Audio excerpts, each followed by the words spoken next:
Dwayne Johnson. Thank you for your $1.99 in Super Chat, bro. JD with the long-ass intro. Get the fuck out. I could have a 25-minute intro if I want, bitch. You want to know why? Because I still do the numbers. Get him the fuck out of here. Ladies and gentlemen, how y'all feeling tonight, man? How are you guys feeling tonight, man? You guys in a good mood? I know I'm in a good mood, man. Off the script, 4:30 tonight, live. MJF, man, will he be the new head of the table? Very well could be, man. I don't know. MJF, he could do whatever the fuck he wants, man. He's going to command whatever money he wants. He's going to get whatever he wants. Why? Because he's one of the best things in pro wrestling today. But we need to have a serious discussion, man, with all this Roman Reigns talk. And Roman Reigns potentially going to Hollywood. Is it MJF and not Cody Rhodes to take the spots at the head of the table in WWE? Also, I got news on Cesaro, man. Where is Cesaro and why hasn't he shown up yet in a promotion? We will see who that Joker is on Wednesday night, both for the men and the women, in that Owen Hart Cup. Also, I got all your news and rumors from Monday Night Raw, Friday Night Smackdown, AEW Dynamite, and maybe we'll talk about the abysmal Tuesday night show known as NXT 2.0. Ladies and gentlemen, I'm going to the venue, man. We're going to rock and roll tonight. I hope you guys have those beverages, and I hope that they're ice cold. I got mine.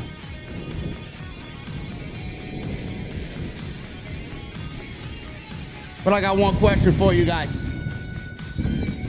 What the fuck are you guys drinking? I'll see you over there.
AEW successful? Why is Tony Khan running his promotion better than Vince McMahon and Bruce Pritchard are running Monday night and Friday night? Long-term booking.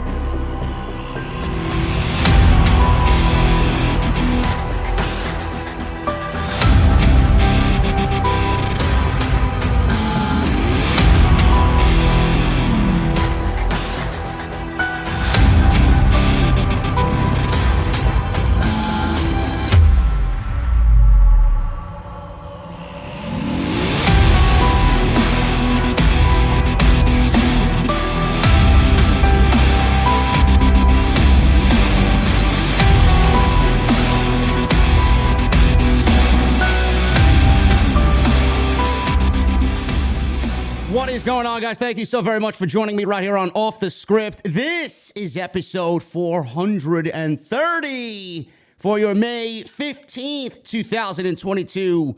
I am your host, JD, from New York, and thank you guys so very much for joining me on your Wednesday nights.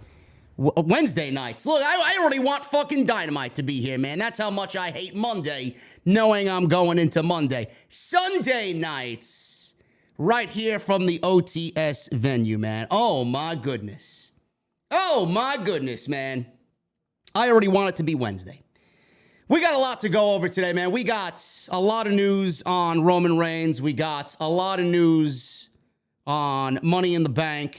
Apparently, WWE may change the concept of Money in the Bank.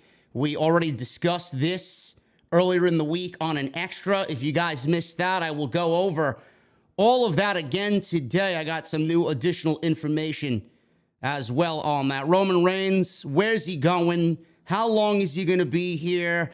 What type of schedule is Roman Reigns going to have? What pay-per-views is he going to be a part of on the WWE pay-per-view calendar? We're going to talk about all that and so much more right here on Off the Script. It is your Sunday Night Delight, episode 430 of the podcast, man. I appreciate you guys so much for joining me in the venue. Make sure you guys hit that thumbs up. We got people filtering on in here still. So make sure you guys hit that thumbs up, man. At one point, before I even hit live, there were 130 people waiting for me in the live stream chat, and we had 130 likes. Can we do that right now, man? We got people still coming on in. The minimum goal for tonight, man, is 1,000. 1,000. We need 1,000 likes minimum on today's Off the Script, man. So make sure you guys go and do that for me right now. Also, go and hit that super chat button. Let me know what you guys think of all the top stories tonight in the IWC. We're going to go over all that stuff right here on Off the Script again today. Make sure you guys hit that join button. Become a VIP right here on Off the Script. You guys get access to those emotes. You guys get all of those badges next to your name. Multicolored badges. I see some green. I see some purple. I see some red. I even seen Tan May in here, man. He had that gold microphone. That's what you get for being a 24-month member right here in the VIP club, man. So make sure you guys hit that join button and become a VIP right here on Off the Script. Also, make sure you guys go check out all the other videos that you might have missed on the channel. Tons of it. We were live Monday, Wednesday, and Friday. If you guys missed any of that stuff, go and check all that stuff out. It's all on the homepage for you. Nice and neat. Nice and neat for you. Categorized by show. Everything you need listed recently is on the homepage. And tonight, the show is sponsored by Honey. Join honey.com/offthescript. Go get your free audiobook. Free audiobook in 30 days of the service right here, courtesy of the podcast. That's Off the Script. Sponsored by Honey. We'll go over my friends over at Honey a little bit later. Oh, no, what did I say? Audible? I don't even know what the fuck I'm talking about tonight. It's Honey. JoinHoney.com Audible. JoinHoney.com/offthescript.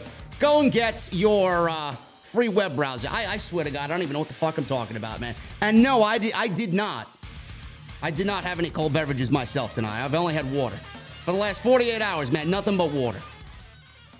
It's been a busy day, man. I've been redoing the office. I moved into this new space.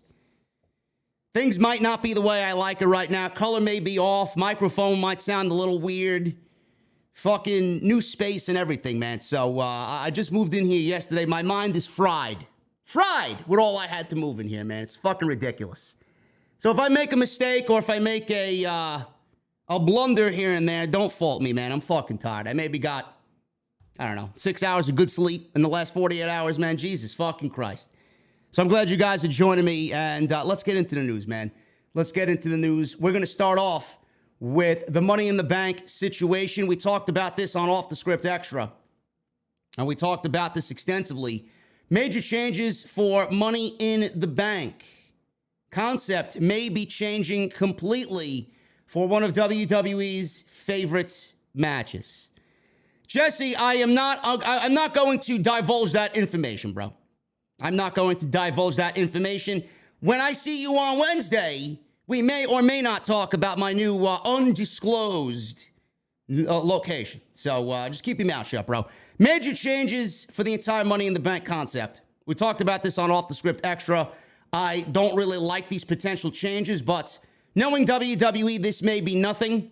But they did keep the Cody Rhodes appearance in this vignette for 3 straight appearances. One on Backlash, one on Raw, and then again on Friday during SmackDown. WWE's created a lot of confusion amongst their fan base when they aired a promo for the upcoming Money in the Bank premium live event on WrestleMania Backlash, and then on Raw, and again on Friday. Cody Rhodes appeared in the ad and stated that the winners of the Money in the Bank briefcases would earn title shots at WrestleMania. The idea completely turns the concept of being able to cash in at any time on its head. It was reported that many WWE officials were surprised by the ad, as the fans were. So everybody was taken aback by this. Money in the Bank has a special aura about what makes it special, and that every moment could be a final cash-in. And we have, what is going on here with the stream? Hold on one second, guys. Apparently YouTube is saying I have duplicate streams up. I don't know what the fuck is going on. We don't have duplicate streams up. I don't know if this is a glitch in YouTube. It says I have duplicate streams up, which is not the case at all. Just let me get my, they completely closed out my control center. There you go. We're back. I don't know what happened. So like I said, Money in the Bank has a special thing about it. Fans love it. Every moment, really, with the fake cash-ins, the false cash-ins, the false hope, right? Cashing in that contract. It makes it all exciting. It makes the shows worth watching. When is this person going to cash in? When are they going to cash in? Is it going to be the night after? Is it going to be 6 months from now? They're going to cash in at WrestleMania. Nobody's really cashed in and made it memorable at WrestleMania outside of Seth Rollins. If the winners were locked into a match at WrestleMania, it would defeat the purpose of the entire show. Now, on the latest Wrestling Observer Radio, Dave Meltzer talked about this and talked about the Money in the Bank promo, which again aired on Raw. Dave asked around and nobody has talked about anything regarding this situation. Nobody knew anything about it. Many WWE employees were surprised when they actually saw the ad run with Cody Rhodes. So he says this, and I quote, "So the first time I saw this, I just thought, wait a minute." So I had to ask around, and nobody seemed to know anything about the situation, so I really didn't worry about it. But then they aired the same promo again. So if they do it again, it's not a mistake. WWE is very meticulous with these types of things. They aired the promo, it's on Raw, and then it happened at the pay-per-view again. So that's what they said. I know people there that should know, that don't know, and were surprised. Ask WWE. The official statement was right there, and it's no official statement at all. But the ad, that was the ad, and what was in the ad is in the ad, so it appears the winners of the men's and women's matches, Money in the Bank matches, are going to be getting title shots at WrestleMania based on the promotion for the show that they put in there. Cody Rhodes legitimately said that the men and women will have an opportunity to main event WrestleMania. Now, I didn't say this on the extra that I did when I talked about all of these news articles about Money in the Bank. Maybe WWE is going to change the rules, but they're not allowed to say, and they're certainly not going to tell Dave Meltzer, but maybe they are changing the rules, and then they want to make the official announcement official via Michael Cole or on Monday Night Raw before we get to Money in the Bank. We got to go through Hell in a Cell first, and then WWE during the build of the show. Maybe they will divulge this type of information, but they don't want people to know about it so early, and certainly not Dave Meltzer. So it would definitely change the entire nature of the Money in the Bank. This is unlike anything we've seen before if the men and women are going to be getting title shots at WrestleMania. Dave Meltzer also talked about the potential change to the Money in the Bank stipulation on the latest Wrestling Observer Radio. The first step towards the change would be for the 2 men's world championships. Now, we only have 1 world champion with 2 titles. So what does this mean?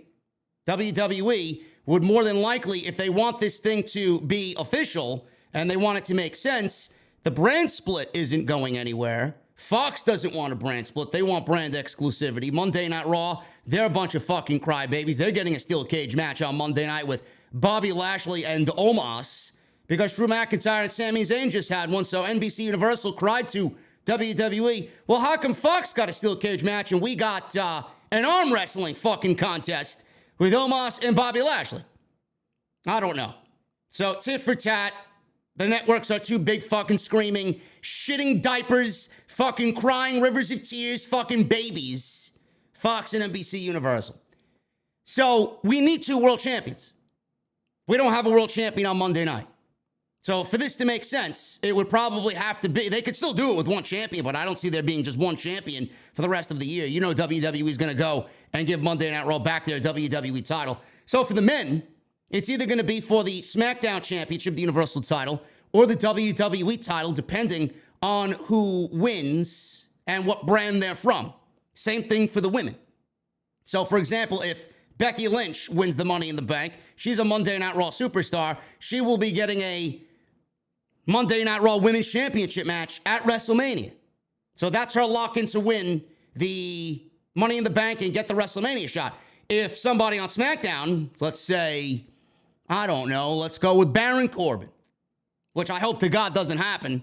If Baron Corbin wins the Money in the Bank briefcase, then he's getting a World Championship match at the Universal title at WrestleMania. So my question is, what happens to the Royal Rumble? So if the Universal Championship is already determined for the Money in the Bank stipulation that they may be changing it to, then the Royal Rumble would be for the WWE Championship. And then the women, Becky Lynch wins the briefcase, then the Women's Royal Rumble would be for the SmackDown Women's Championship. I don't like that.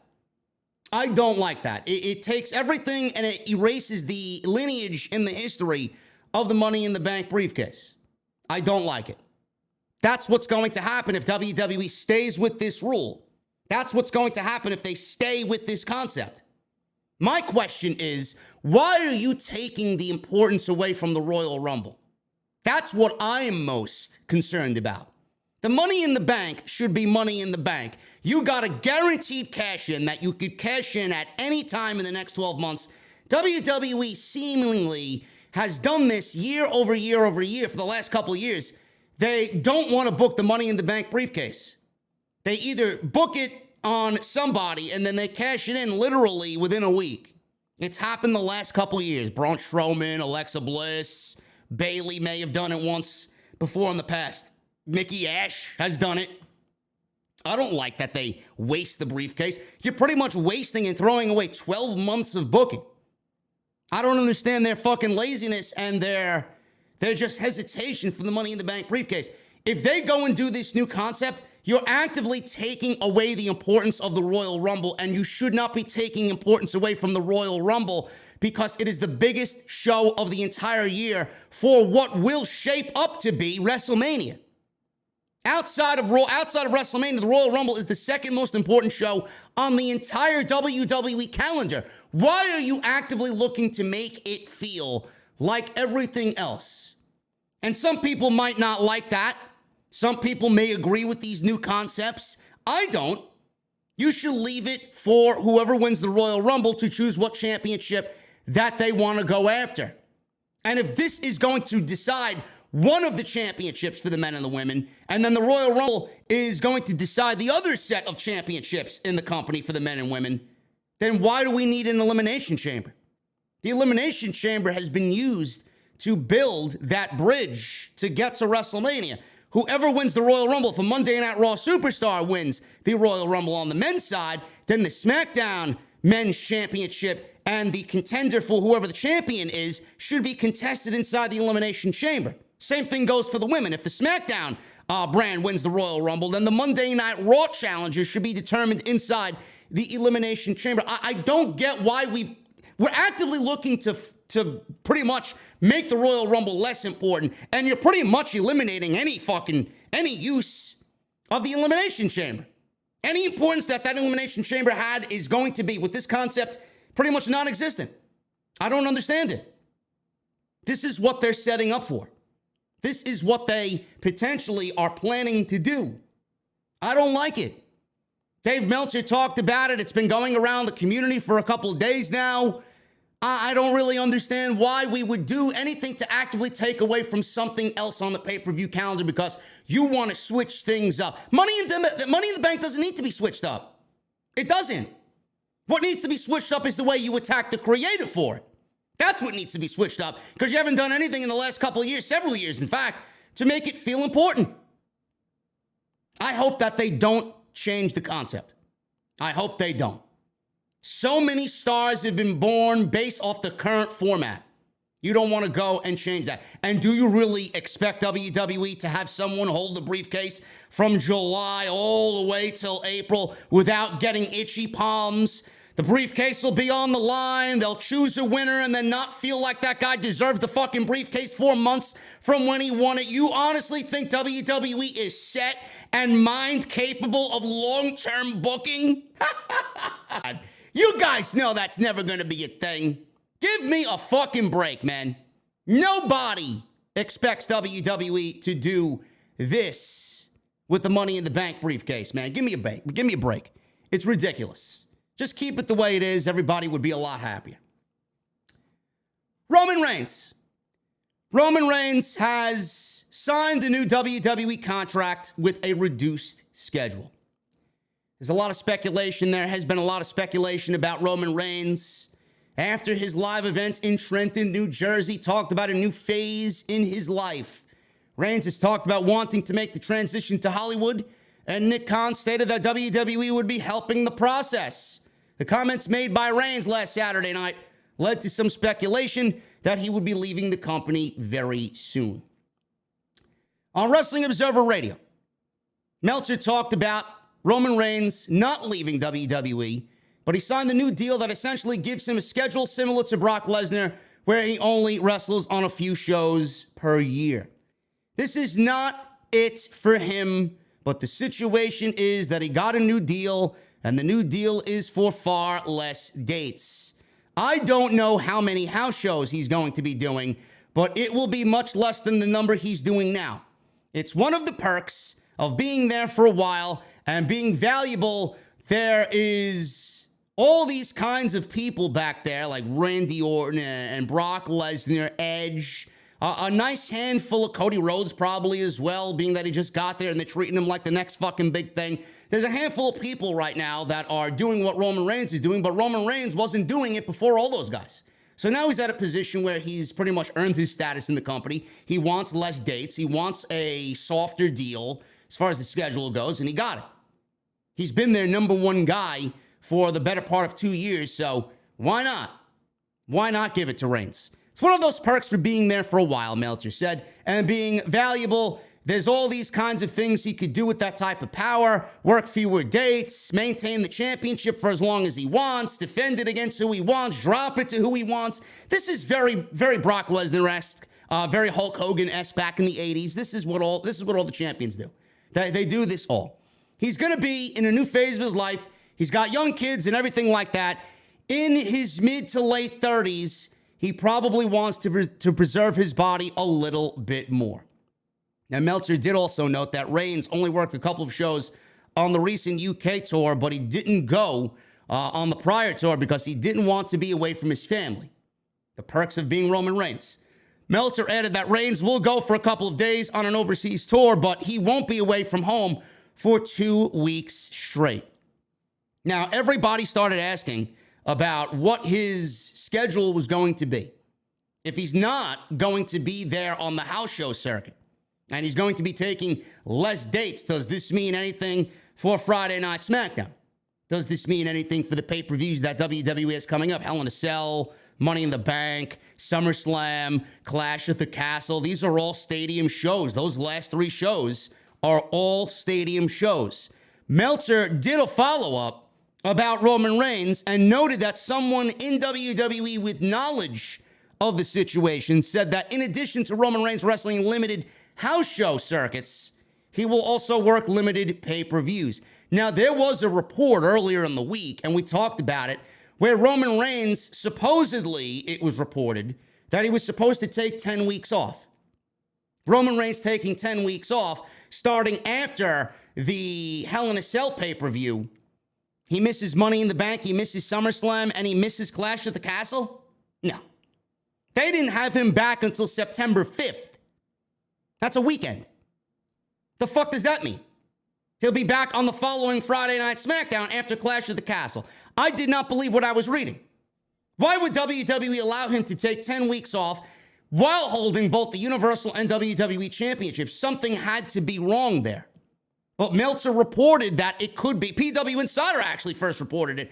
That it was going to be 10 weeks away from WWE for Roman Reigns. How do you do that?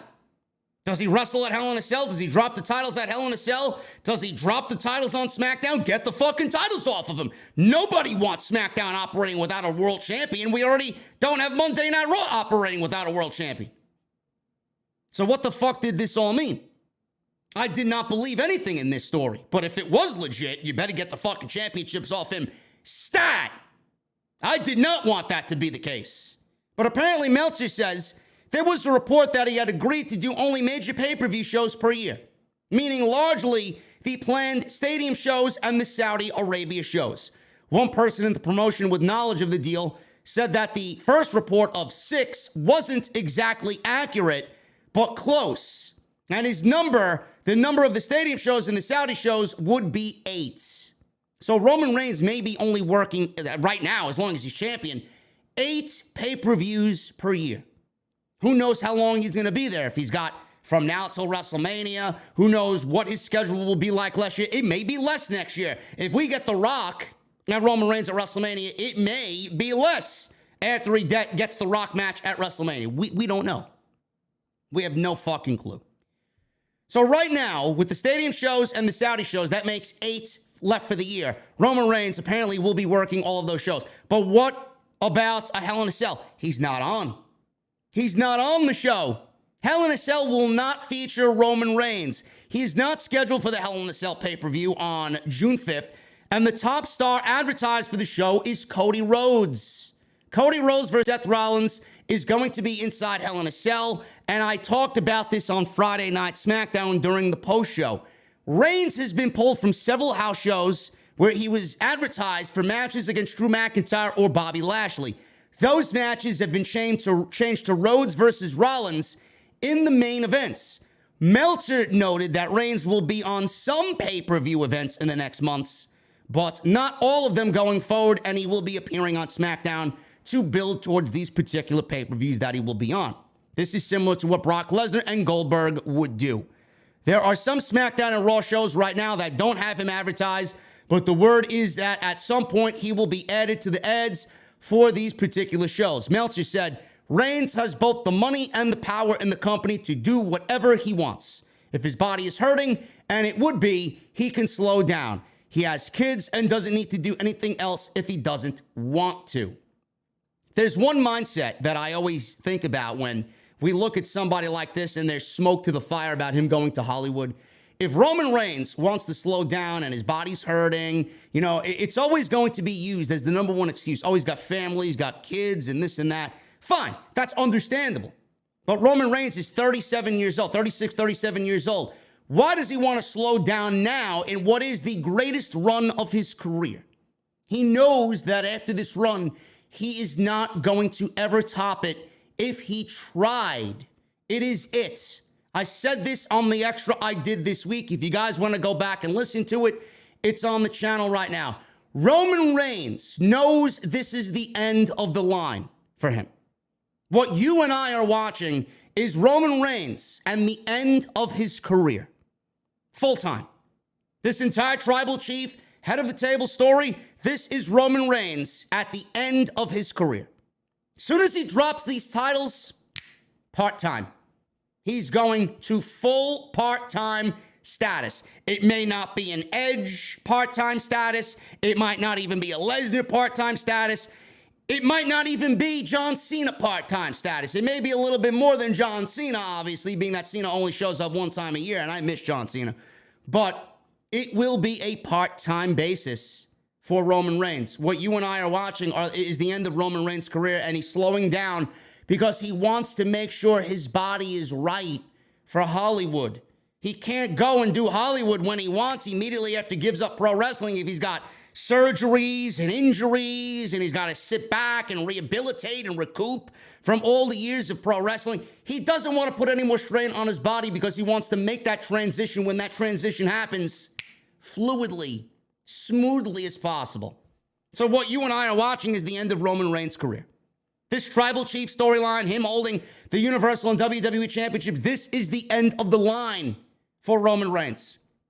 Now, he says it's a new phase in life, meaning reduced house show schedule, but the new phase in life is that, and that's a cover-up. Hollywood is the new phase in life. He's scaling it back because the new phase in life will be transitioned to Hollywood, Joe and Hawaii.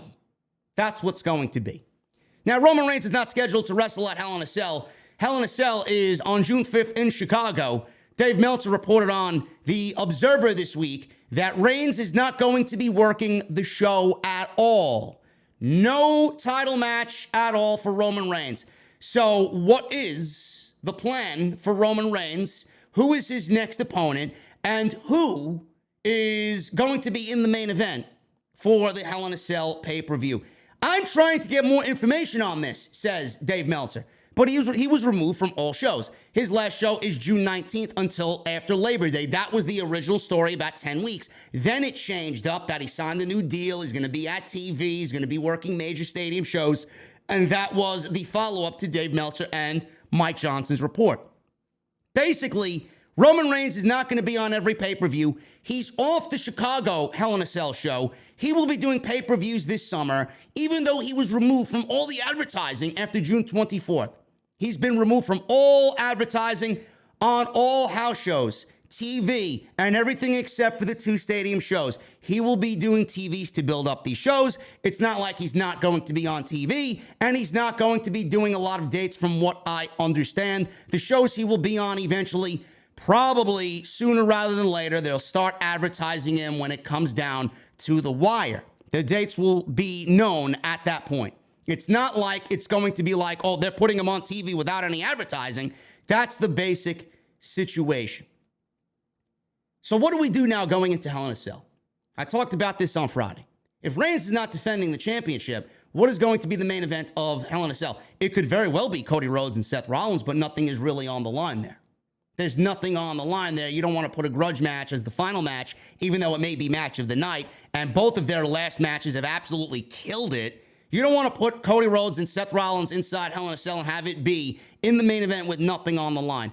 WWE has already advertised for Friday Night Smackdown this coming Friday a tag team unification match with the Usos and RK Bro. That's what you think you're getting. Now, we very well may get that. I said this on Friday. We could get the match, and we could get a winner, and we can get a clear-cut outcome, and we could have new unified tag team champions. WWE can turn right around and do this same match inside Hell in a Cell on June 5th. But why would they do that on Friday Night SmackDown and change the championships then, instead of doing it at the pay-per-view? Yes, it probably will get talked about a little bit more, being that it's on Fox.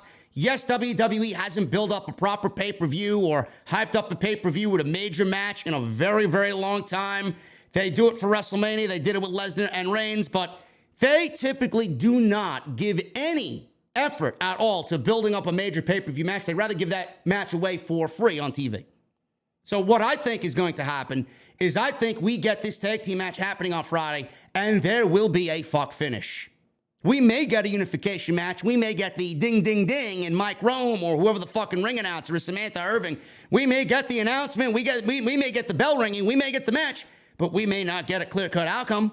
Sami Zayn could interfere. Roman Reigns could interfere. Someone can interfere. And we don't get a true outcome. We get a no contest, and it's not like WWE is afraid to do fucking DQs or countouts or no contests in championship matches on television. They had 3 of them on Monday. 3 DQs on Monday. So please do not tell me that WWE is afraid of doing disqualifications. We may get a disqualification on Friday, and we may get this match happening again inside a Hell in a Cell. I mean, it's tailor-made for it. It's perfect the way that these two teams have been going at it. And the Usos are no strangers to tag team Hell in a Cells. They had one of the best Hell in a Cell matches of all time with the New Day. So they may want to look to up that ante and do better with RK Bro. And Randy Orton is a veteran of Hell in a Cells. This will be Matt Riddle's first Hell in a Cell. And he's no stranger to fighting in a cage either. It just makes sense. It just makes sense. So that's what I think is going to main event Hell in a Cell, being that Roman Reigns is not on the show. So when is Roman Reigns' next title defense? When is Roman Reigns' next title defense? It was noted that Money in the Bank will be happening on July 2nd, 4th of July weekend, from Las Vegas inside Allegiant Stadium. It was also noted right now that the plan is not for Drew McIntyre to challenge Roman Reigns at Money in the Bank. So who is going to challenge Roman Reigns, and when is Drew McIntyre getting his title shot? Is WWE slow-burning McIntyre and Reigns? This I have to see. So what do? We got two major stadium shows happening before we get to the Clash of the Castle show in Cardiff, Wales. So who does Roman Reigns defend the title against? Do you see Allegiant Stadium being showcased with Roman Reigns versus Shinsuke Nakamura? I know I don't. I don't see that at all. We may get that on Smackdown, if that. So what does Roman Reigns do? There are two names right now that I'd love to see go against Roman Reigns at Money in the Bank and SummerSlam. I say we get Bobby Lashley, because he's holding the WWE Championship, right? Roman Reigns is the WWE Champion. He should put both of those championships on the line against a Bobby Lashley. That's something that I'd like to see in a one-on-one match. I think those two guys would kill it. And it's a major attraction match. What about Randy Orton? I could absolutely see Randy Orton and Roman Reigns for the WWE Championship or the Universal Championship, for the Unified Championship. I could see that main eventing a SummerSlam show in Nashville, Tennessee. And it's something that I'm becoming a little bit more interested in because Randy Orton is so incredibly fucking over. You got two challenges right there. Do not limit Roman Reigns to wrestle Nakamura. Do not limit Roman Reigns to wrestle anybody on SmackDown. It's just not going to happen. You'd be sitting there for fucking days trying to figure out someone to wrestle Roman Reigns at SummerSlam and Money in the Bank. Let me tell you something. There's nobody there. There's nobody there. So what if we do Bobby Lashley and dip into the Monday Night Raw pool? What if we dip into the Monday Night Raw pool Randy Orton? Maybe AJ Styles. Maybe Edge. It could be anybody. So why don't we do that? Then we get to Cardiff. Then we get to Clash of the Castle. Then we get Drew McIntyre and Roman Reigns. And my God, if WWE isn't planning and scripting and writing Drew McIntyre to take at least one of those championships from Roman Reigns in Cardiff, Wales, I have no fucking idea what the fuck you're doing. I don't. That's gonna be the place to do it. Drew McIntyre's been lobbying for a UK pay-per-view for years. He finally gets it. You're not gonna put him in the main event? It makes all the sense in the world for Drew McIntyre to wrestle Roman Reigns in Cardiff, Wales. If WWE can get us there soundly and smoothly, I have to see this. I don't trust WWE at all. But that's the place to do it. I mean, it could happen at SummerSlam. I said this weeks ago. You could do Drew McIntyre versus Roman Reigns at SummerSlam. Have him drop the title there and have McIntyre's first opponent be Gunther in Cardiff, Wales. What a fucking match that'll be. There's ways to do it. It's all on WWE if they want to do it at SummerSlam or Cardiff, Wales. But we may be looking at Roman Reigns dropping at least one of those championships to Drew McIntyre. In fact, it must be a thing that they do. It has to be. The other title, I don't know. I don't know. Cody Rhodes wins Money in the Bank. He could challenge for any championship he wants. Cody Rhodes could challenge Roman Reigns with the WWE Championship on the line, and Cody Rhodes could be the savior of Monday Night Raw when he beats Roman Reigns at whichever pay-per-view WWE wants to do that. They may save that for a Saudi show, for all I know. WWE gives the title back to Cody, and Cody is the one to take that title back to Monday Night Raw. Cody Rhodes, if you guys want to know, is my pick to win Money in the Bank. I think that's great. And it's not like Cody Rhodes needs to sneak on a cash-in or cash in like a heel would do. Cody's going to challenge straight up man-to-man Roman Reigns, and he's going to beat Roman Reigns for the championship. That's just going to add to the aura and the overall feel of the Cody Rhodes storyline, doing it for his father and winning that championship that his father never won. There are ways to go about this. WWE is looking at a terrible situation on SmackDown, but it doesn't have to be terrible.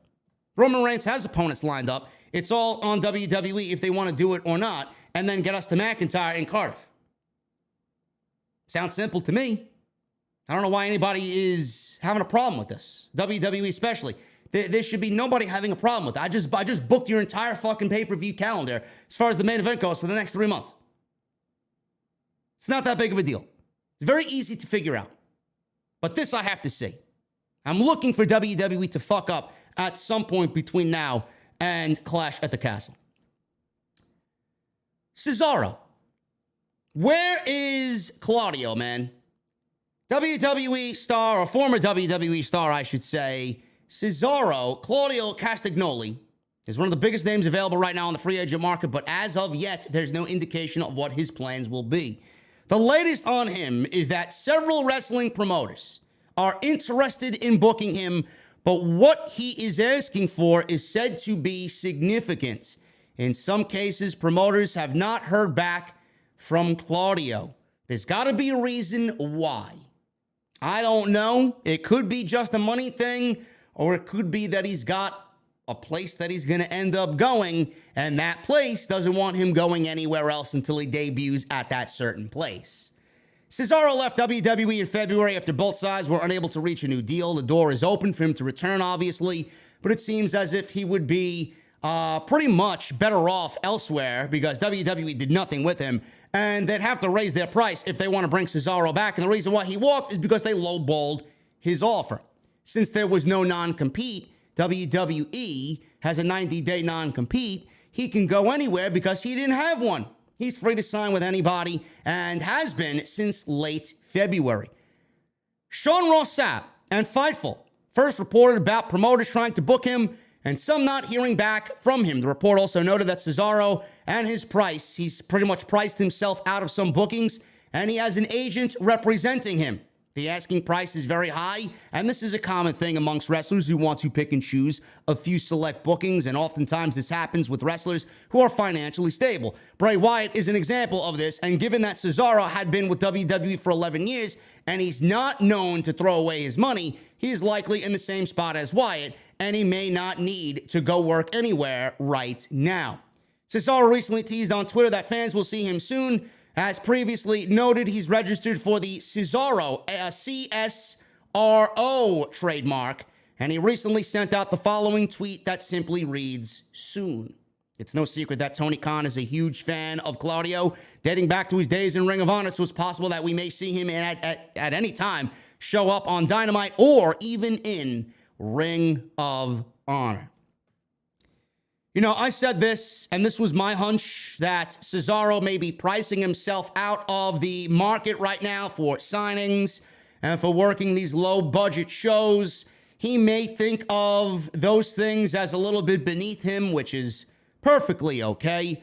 Or he may have an offer or two on the table to do something, and that place that has offered him a deal or two doesn't want him going anywhere else to A, risk injury, and B, ruin the surprise of having his first appearance from a WWE standpoint. After all these years, 10 years, you don't want his first appearance to be on some fucking MLW show or some fucking rinky-dink indie show. You want that to be a big deal. Promoter like Tony Khan is known to be doing that even with the current talent right now on AEW's roster. I read that he doesn't even want Bryan Danielson wrestling for a promotion since they're based in a city and state that AEW has not had TV in yet, and he wants Bryan's first appearance in that state and city to be with AEW. Fine.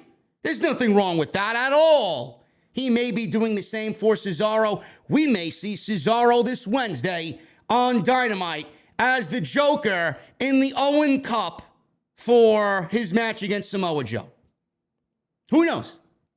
Who knows? So we will see what happens with Cesaro And I know he's a big espresso guy. He's a big coffee guy. He got that name, that trademark down, right? I'm looking to buy some of his fucking coffee, man. Who is going to be drinking Cesaro's coffee? I know I will. I know I will. So I'm looking forward to whatever he's doing as far as merchandise and wherever he goes. And listen, man, he's got that lore and that history in Ring of Honor. Sounds like it's a perfect fucking match made in heaven right there in Ring of Honor. I mean, can you imagine Cesaro, Claudio in Ring of Honor? Who's to say Ring of Honor is not looking for a TV deal? Who's to say Ring of Honor isn't going to hold a show? SummerSlam weekend. I said this when I did Supercard of Honor. Every major WWE pay-per-view or AEW pay-per-view, whichever you want to do, there should be a Ring of Honor attachment to it. They did it WrestleMania weekend. So why not do it SummerSlam weekend? Why not do it Survivor Series weekend? Why not do it Royal Rumble weekend? Either that, or you do the weekend of an AEW pay-per-view where it happens on Sunday, and then the Ring of Honor show happens on a Saturday, like a TakeOver used to do. That's what Tony Khan really needs to sit there and think about. We may very well see Ring of Honor SummerSlam weekend. Who knows? We may see Cesaro part of Ring of Honor. Who knows? That's the best course of action for Ring of Honor. But we will see what happens with Cesaro. I'm very interested to see where his services will be utilized. We may be getting another WWE star headed to AEW. It was noted in the Observer newsletter this week that the belief amongst people in NXT's locker room is that Malcolm Bivens didn't sign a new contract with WWE because he had aspirations of going to AEW. I'm not surprised by that at all.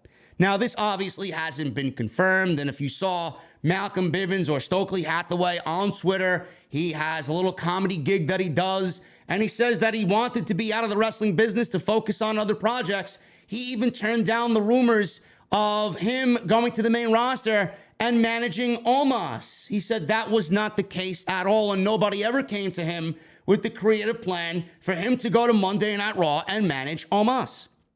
Now, again, this has not been confirmed by anybody, but that is what the people in NXT think and might explain why he initially declined to sign a new deal last year. He was convinced to sign an extension last year, but declined to sign a new deal this past February. His deal would have expired next year. Now, Bivens recently addressed these rumors, like I said, during a stand-up comedy act and said that the rumors about being offered a contract in February are true, and he did decline to re-sign, but he was never offered to manage Omos. He said there was talk about him moving to the main roster, but he didn't want to stay with the company because he wasn't happy. He wasn't happy with NXT. If Stokely Hathaway was on NXT and Triple H was still in charge, he would have absolutely signed a contract extension, no question about it. And he had conversations with the head writer at Stand and Deliver about his unhappiness. As for Dakota Kai, you guys are probably wondering about Dakota Kai. She may be going to AEW. She's already trademarked her new name as King Kai. I don't know if that means that is going to be her new name or a nickname. I don't know. But there are people in the company right now that are urging AEW management to not only sign Dakota Kai, but Candice LeRae as well. And we may be looking at the new best women's division in all pro wrestling if AEW picks up those two ladies via free agency. I said Stokely Hathaway would be perfect to manage Jade Cargill. He would be perfect representation for Jade Cargill's baddie group. Simple. Absolutely simple.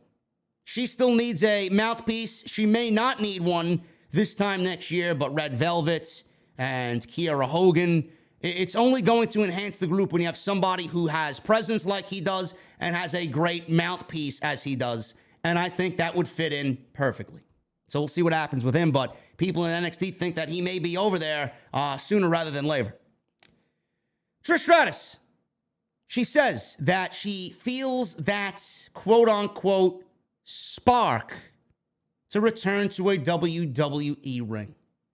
I seen this story floating around, and I said to myself, why?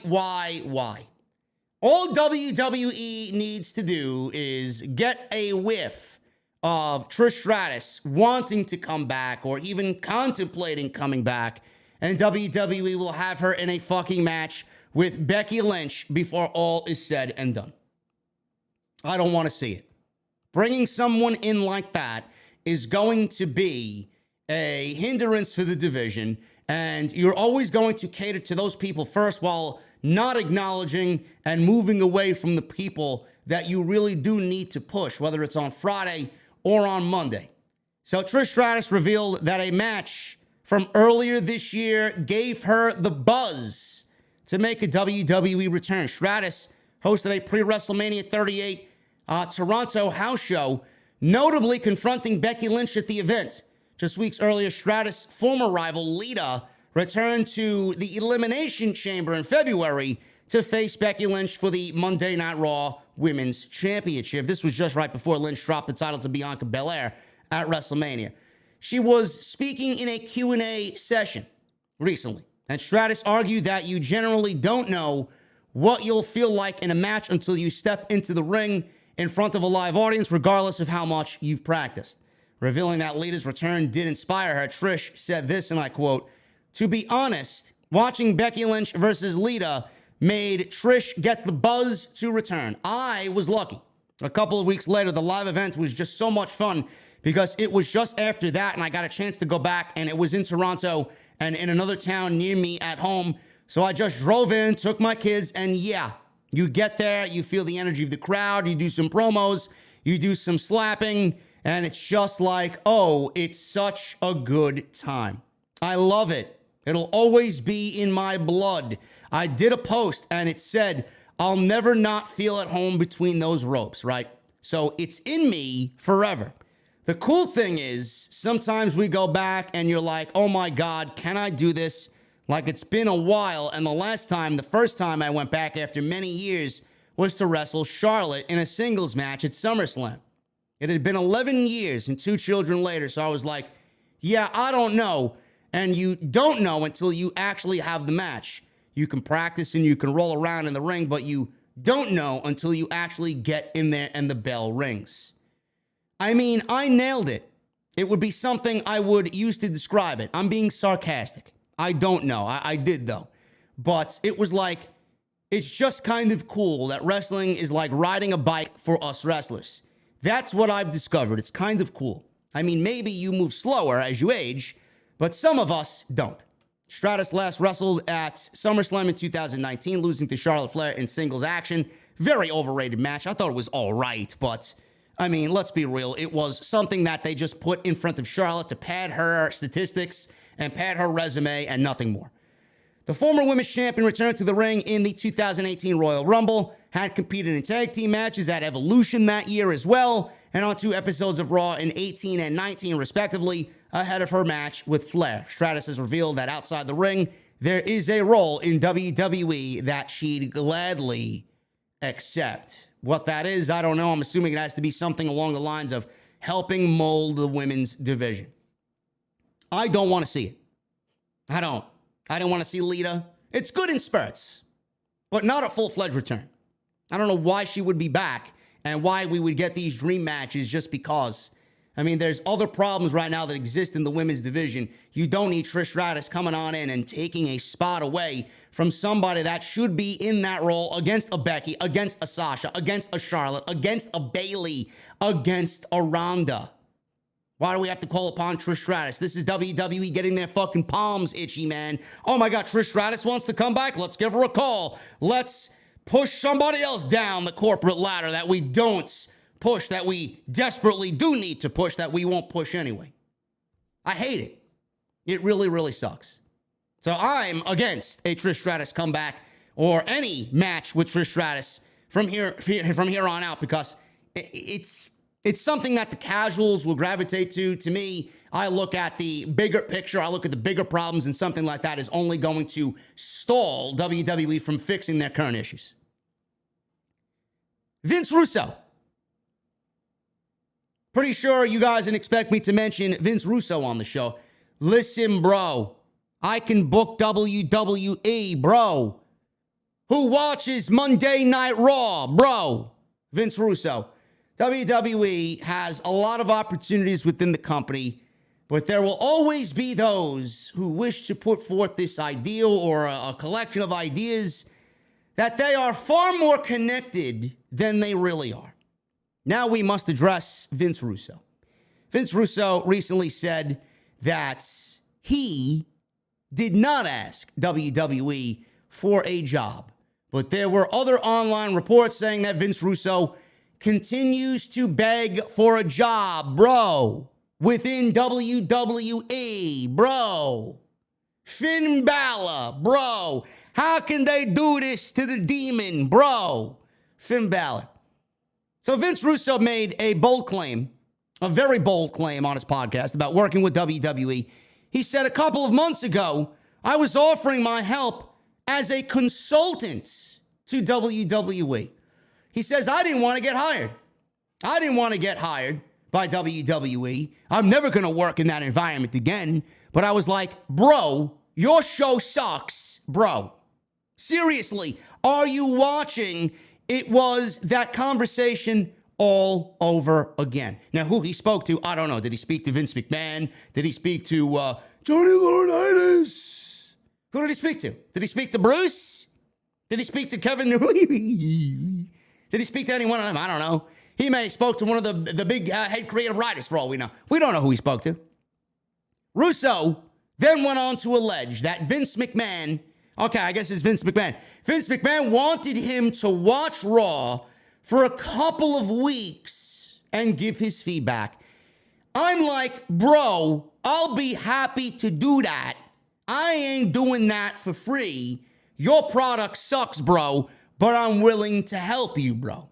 I'm not going to jump through hoops to help you, bro. If you want to pay me to critique the show, bro, for the next couple of months, I'll be happy to do that, bro. But I certainly was not going to do that for free because the product is terrible, bro. I was just looking to help the guy because the product is horrible, bro. Ringside News asked around about this particular story, and Vince Russo claims that he was going to be a consultant, and Ringside News said that they were told that Vince McMahon didn't want Russo to watch anything, let alone be a consultant. In fact, a tenured member of the team told us here at Ringside News exactly what is going on with Russo and WWE. It seems to be 100% a one-sided situation. Russo has tried many different ways to get back within the WWE.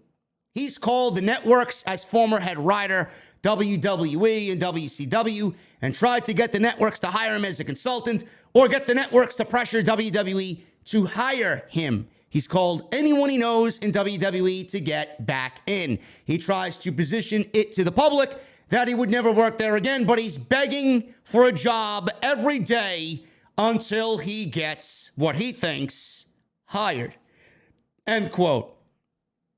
Bro, my ideas can bring you back to the Attitude Era, bro. You haven't built new stars like we did since Steve Austin, bro, and The Undertaker, bro, and Mick Foley and Triple H, Bret Hart, bro.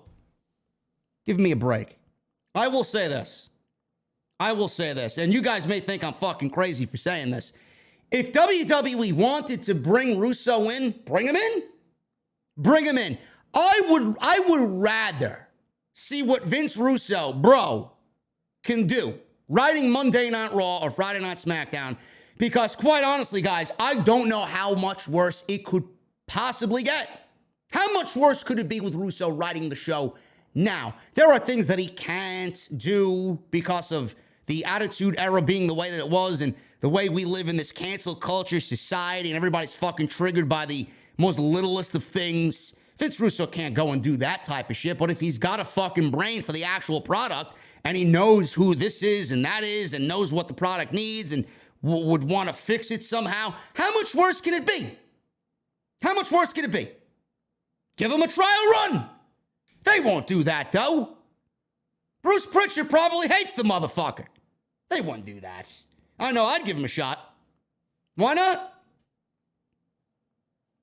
MJF We're going to talk about MJF in just a second, guys. We got all of this news on MJF coming up in just a second. I want to check the chat, man. We got 1,600 people in here on your Sunday nights. Thank you guys so much for joining me on this Off the Script episode 430 right here on the podcast, man. You guys are awesome. I love each and every one of you. Make sure you guys go and hit that thumbs up, man. We got 759 likes in the live stream chat. We need a minimum of 1,000 right now. That's the goal for you guys, man. That is your job. That is your job tonight. Hit that thumbs up. It's free. It helps me out, helps the video out, pushes the video towards the recommended section. A lot of good things happen when you hit that thumbs up, man. Also, get those super chats in. We're going to hang out at the end of the show. We are going to answer all of your questions at the end and hang out with our cold beverages. Also, hit that join button, man. Become a VIP right here on Off the Scripts. You guys get access to those emotes, and you guys get those custom badges next to your name. So make sure you guys hit that join button and become a VIP. Sit right back there with me on Off the Scripts.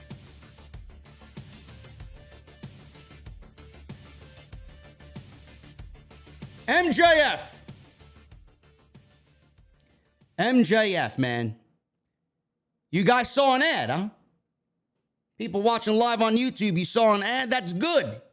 That means my YouTube channel is working, man. Great shit. You guys got to sit through an ad. I'm sorry. I'm sorry, man. They may not be the only one that you got to sit through. Let's keep an eye out. MJF reportedly not happy with his AEW contract, leaning towards signing with WWE. Uh-oh. What does this mean, ladies and gentlemen? It doesn't seem things have improved between AEW and MJF following a recent story about a month and a half ago, 2 months ago, that AEW president Tony Khan had a heated discussion with MJF last month. Khan was not happy about MJF doing a high-profile interview without telling AEW PR about it first. I believe this actually happened a month and a half ago, right before WrestleMania. So apparently MJF was interviewed with Ariel Helwani. Ariel Helwani was asking questions, was getting a little bit too out there with the line of questioning that he had brought to MJF's attention. And MJF kind of went off and did what MJF usually does. He likes to talk and he likes to maintain being in character. Apparently, Tony Khan did not like this.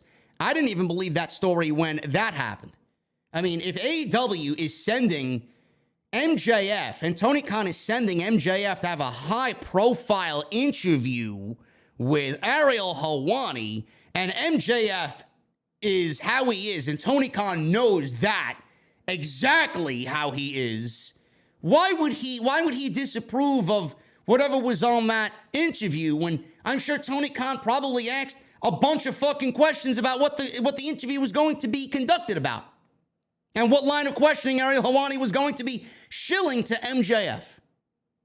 That was a AEW approved interview. That was a Tony Khan approved interview. I didn't really think anything of it, and I didn't think that there was a heated argument at all, and I just think MJF was beating MJF. Fightful is now reporting that there's no outward frustration from Kong, but regarding the situation, MJF is reportedly not happy about his contract status, and Tony Khan, with the pay scale topic, it's not to MJF's liking. The report stated the situation left him soured on many things between he and Tony Khan. Reports say MJF is publicly talking about potentially going to WWE when his deal expires. That's a secret. MJF being a free agent in 2024 is not a secret. This is not MJF being in character, says Fightful. This is something that is heavily being considered. This is heavily being considered by MJF. There has been at least some progress in his future in AEW, and there have been open-ended mentions of him possibly getting an extension. However, those in AEW don't believe that MJF and Khan are as close as they were prior to this heated discussion. Sean Ross Sapp wrote, and I quote, MJF is said to be leaning towards leaving AEW as of right now when his deal is up. Anything can change between now and 2024. It's unclear whether this is necessarily a renegotiation of his current deal or an extension after the fact. They have not been told he's 100% on leaving the company. It's been reported that WWE is very interested in signing MJF. MJF was recently on the Barstool Wrestling podcast and mentioned about being unhappy about the ex-WWE guys making more money than him in AEW. MJF also went on to say that Cody Rhodes offered his parents tickets to the WWE Smackdown show when they were on Long Island. MJF was, like I said, interviewed by Barstool Wrestling's podcast to talk about AEW, WWE, Wardlow, and a bunch of other things. MJF was talking about FTR. I honestly think they're the best tag team of all time. I know to some that may be a bold statement. I think in 20 years, when you people look back at all these great tag teams, body of work, the Dudleys, the Hardys, the Midnight Express, the Rockers, the Rock and Roll Express, when you think of all these great, incredible tag teams, I think you're going to have no choice but to bring up FTR. MJF talking about if he would want to wrestle Roman Reigns if he ever goes to WWE. I would imagine, I think me and him would have a tremendous match. I think it would be a friendly competition. I would also love to wrestle Seth Rollins. I would love to also wrestle The Miz. On Cody Rhodes, we still talk sometimes to this day. Cody Rhodes is a sweetheart. He texted my parents and offered them tickets for the Long Island show for SmackDown. They couldn't go. They were busy. But I mean, it was very sweet of him to do so. Have you seen his baby? What a cute baby. End quote. Now, I read that Cody Rhodes and MJF are very, very close, and they are incredibly great friends outside the ring. MJF is also, believe it or not, incredibly close to Bruce Pritchard. And whatever he said about Bruce, calling Bruce, hitting Bruce up during his promo with CM Punk and during their feud with CM Punk, he mentioned something about, maybe I'll hit up Bruce Pritchard and see what's going on. The fact that he threw that line in there, not only is he great friends with Cody, but he's very good friends with Bruce Pritchard because of Bruce Pritchard's involvement with MLW. When Bruce Pritchard was working there, MJF was there, and they became close. So that is going to be a major factor as well. Whether you or I love Bruce Pritchard or not, we fucking can't stand the guy over here. But that needs to be taken a lot as far as MJF thinking about where he wants to go and where he wants to, go and move on to the next phase of his career. Do I believe this report? I don't believe it at this point. I'm not here to worry about 2024. That's my answer for this. I don't give a shit what happens in 2024. It's 2022, and we have 2 more years before we get to MJF and his contract situation. I'm not here to talk about his end of contract with AEW. I'm here to talk about, and he's 25 years old. He'll be 27 by the time his contract's up. Not even 30 yet. Not even the tip of the iceberg as far as his career goes. MJF will be a world champion in AEW. Whether it happens this year, most indubitably, it's going to happen next year. MJF will be the AEW World Champion by 2023. He will be beating CM Punk for that World Championship. It is the right story to tell. It is the right story to tell if you are MJF, if you are Tony Khan, if you are AEW. He's going to hold that championship for a very long time, where we've only had Jericho, Moxley, Omega, Page. Four AEW World Champions in 3 years. CM Punk's going to be the 5th. MJF is going to be the 6th. He's going to hold that title longer than Kenny Omega held it. He is going to be the longest reigning AEW World Champion of all time. That's what we should be focusing on. He can sit there and talk about, I'm going to be a free agent. It's going to be the biggest money war, the biggest bid in all of free agency in the history of pro wrestling. It may very well be. The guy absolutely deserves every fucking penny he thinks he's worth. And he will ask and he will get whatever the fuck he wants. But CM Punk and MJF, that story is just ready to be told for match number 3. But I have a question to ask you guys. Yes, I'm very sure this is going to happen. I'm very sure that is going to happen.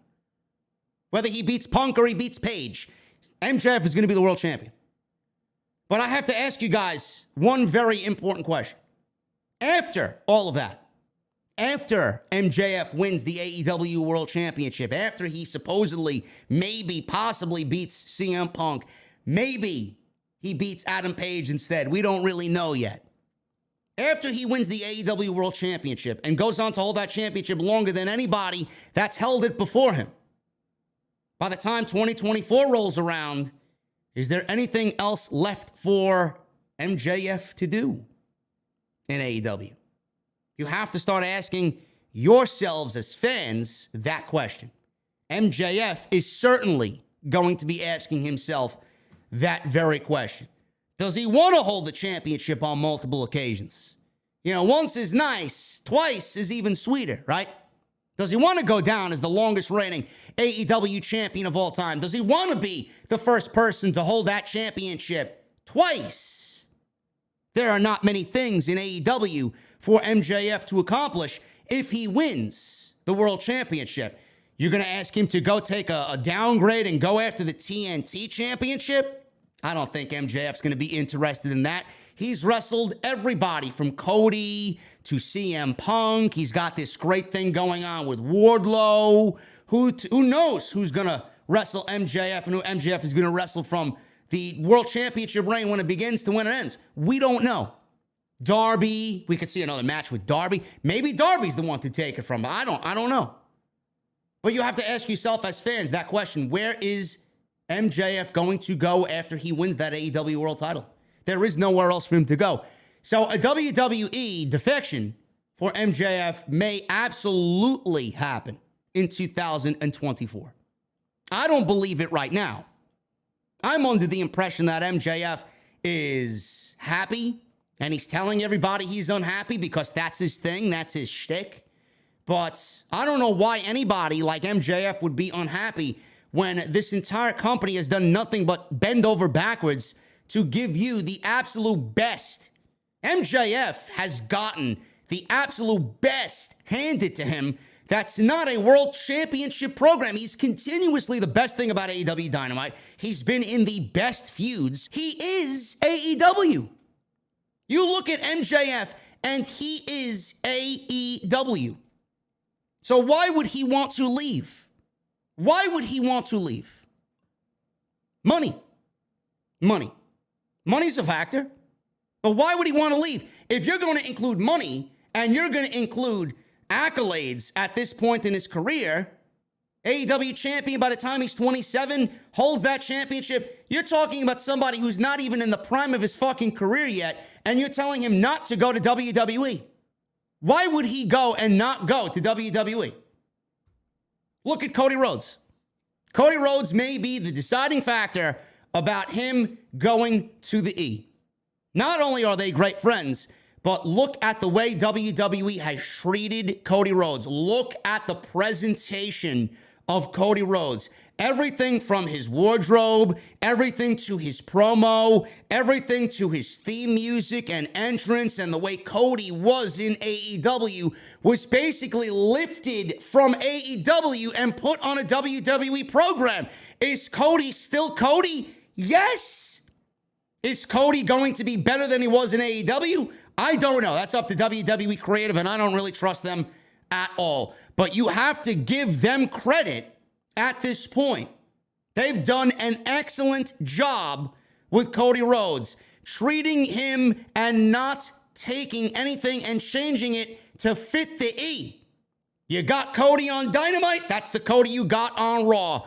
Raw always makes everybody seem a lot less than, including Cody. It's just what Monday Night Raw does. It's not Cody's fault. It's the show's fault. It's the writing's fault. It's how they handle that show and whoever's in charge of that show, how they handle it. He was a lot cooler on Dynamite, but nothing is drastically changed at all about Cody Rhodes. MJF is looking at that. He's looking at that. And WWE is wise to not change Cody Rhodes because whoever they are interested in on the other side, MJF notably, if MJF sees that Cody Rhodes is treated just as he was in AEW on WWE side of things, why would you ever think that MJF is not going to be thinking, well, if I go over there, I'm going to be treated the same way? Why would he be treated any less? Now, I understand it's a lot different to see AEW MJF and WWE MJF. I mean, look at the way he cuts a promo. I can never envision WWE allowing MJF to say a tenth of the shit he says on WWE television. But if they want MJF, if Fox or NBCU wants MJF and they want WWE to spend money on somebody like that who's not even in the prime of his fucking career yet, you cannot go and change him and make him into what you want. You're paying for the MJF product. You're paying for what you're getting on AEW TV. You're paying for him. So why would you take him and what he's worked at and perfected, and right now one of the best things in all pro wrestling, why would you take that and change it because it doesn't fit the WWE mold? Let me tell you something. WWE needs somebody like MJF because everybody is so fucking cookie cutter and goddamn fucking vanilla. They are soft. If MJF comes over and is MJF on WWE TV, you're all in for a fucking rude awakening, man. That show needs somebody like him. And again, I said this about Cody Rhodes. I said this about Cody. Cody is not making the show better. But if Cody gives me 5 minutes, 10 minutes, 20 minutes that I actually like watching on Monday night, it was money well worth spent for Bruce and Vince. Do I see MJF leaving right now? No. I think it's unfair. I think it's unfair of the fans to be talking about this, and I honestly think it's unfair of MJF to be bringing this shit up. He's only doing it because he's a fucking prick. He's a heel, and I appreciate that. I love that about him. But I think it's unfair of him, and I think it's unfair of the fans to talk about MJF in this manner because this is going to be your next AEW World Championship. This is going to be your AEW World Champion. He will be the next AEW World Champion. Whether you want to believe me when I say that or not, he will be beating Page or Punk. Depending on who comes out the victor in that match, he is going to have next. Before this man's contract is up, he will be AEW World Champion. It is very easy to sit there and think that MJF is not going anywhere. And you may be right. Jesse thinks that he's not going anywhere. I don't think he's going anywhere right now. There's no reason for us to believe he's going anywhere. Why would Tony Khan? Listen, it's not going to come down to money. Money's not going to be the only thing. Tony Khan is going to offer anything to keep MJF. Whatever WWE offers MJF, Tony Khan is going to match it and go above and beyond every single time. He is not letting WWE outbid him on MJF. He's not. I physically can't see that. It's going to be something that's going to cost both sides a hell of a lot of money. But it's always in these contract talks, money or creative, cash or creative. That's what Jim Ross says. It's either cash, the two C's, one of the two C's. It's either cash or creative. It's not going to come down to money here. MJF is going to make bank from Vince or from Tony Khan. What is going to be the deciding factor is, what does MJF look at when he looks at his career? What does he want to accomplish? I don't know. I think it's pretty easy to say the man wants to be the greatest of all time. Can't be the greatest of all time in a promotion with all that you've already accomplished and will accomplish over the next 5 years. You're just holding yourself back at that point. MJF and the possibility of him going to the WWE to create his legacy and be the greatest of all time and be the modern day Ric Flair. Everybody wants to reference Ric Flair when they talk about MJF. I don't even want to disrespect him by that. He's going to be greater than Ric Flair by the time his career is over. That's what he is capable of. He will be going to WWE, and you, me, or anybody else, likes it or not. And you know what? It's going to be a great thing. If WWE has nailed Cody Rhodes for the first month and a half so far on WWE TV, what makes you think that they will change anything about MJF? They cannot afford to. That means Wardlow, Jade Cargill, Ethan Page, they're all interested in these people. WWE has made it known that they're interested in these. What about Darby Allin coming on over? Whatever it is to weaken AEW, WWE will do anything to weaken AEW. And if it means taking MJF and they have to force MJF on WWE TV in the same manner that he appears on AEW Dynamite, they will. It's going to be a creative thing for MJF. It will not be a cash thing. Smackdown. I do not have the ratings for Smackdown. I do not have the results for Smackdown because I couldn't bear to even look at it. I could not look at it again. The ratings for Smackdown from May 6th are in. 1.998 million viewers on Fox. That was up from the 1.953 a week ago. 18 to 49 demo did a 0.46. This is up from a 0.38. This was the lowest key demo ever on Fox. Just 1 week ago, they were up this week, and this was the go-home show for the WrestleMania Backlash pay-per-view. People are still using the NBA playoffs.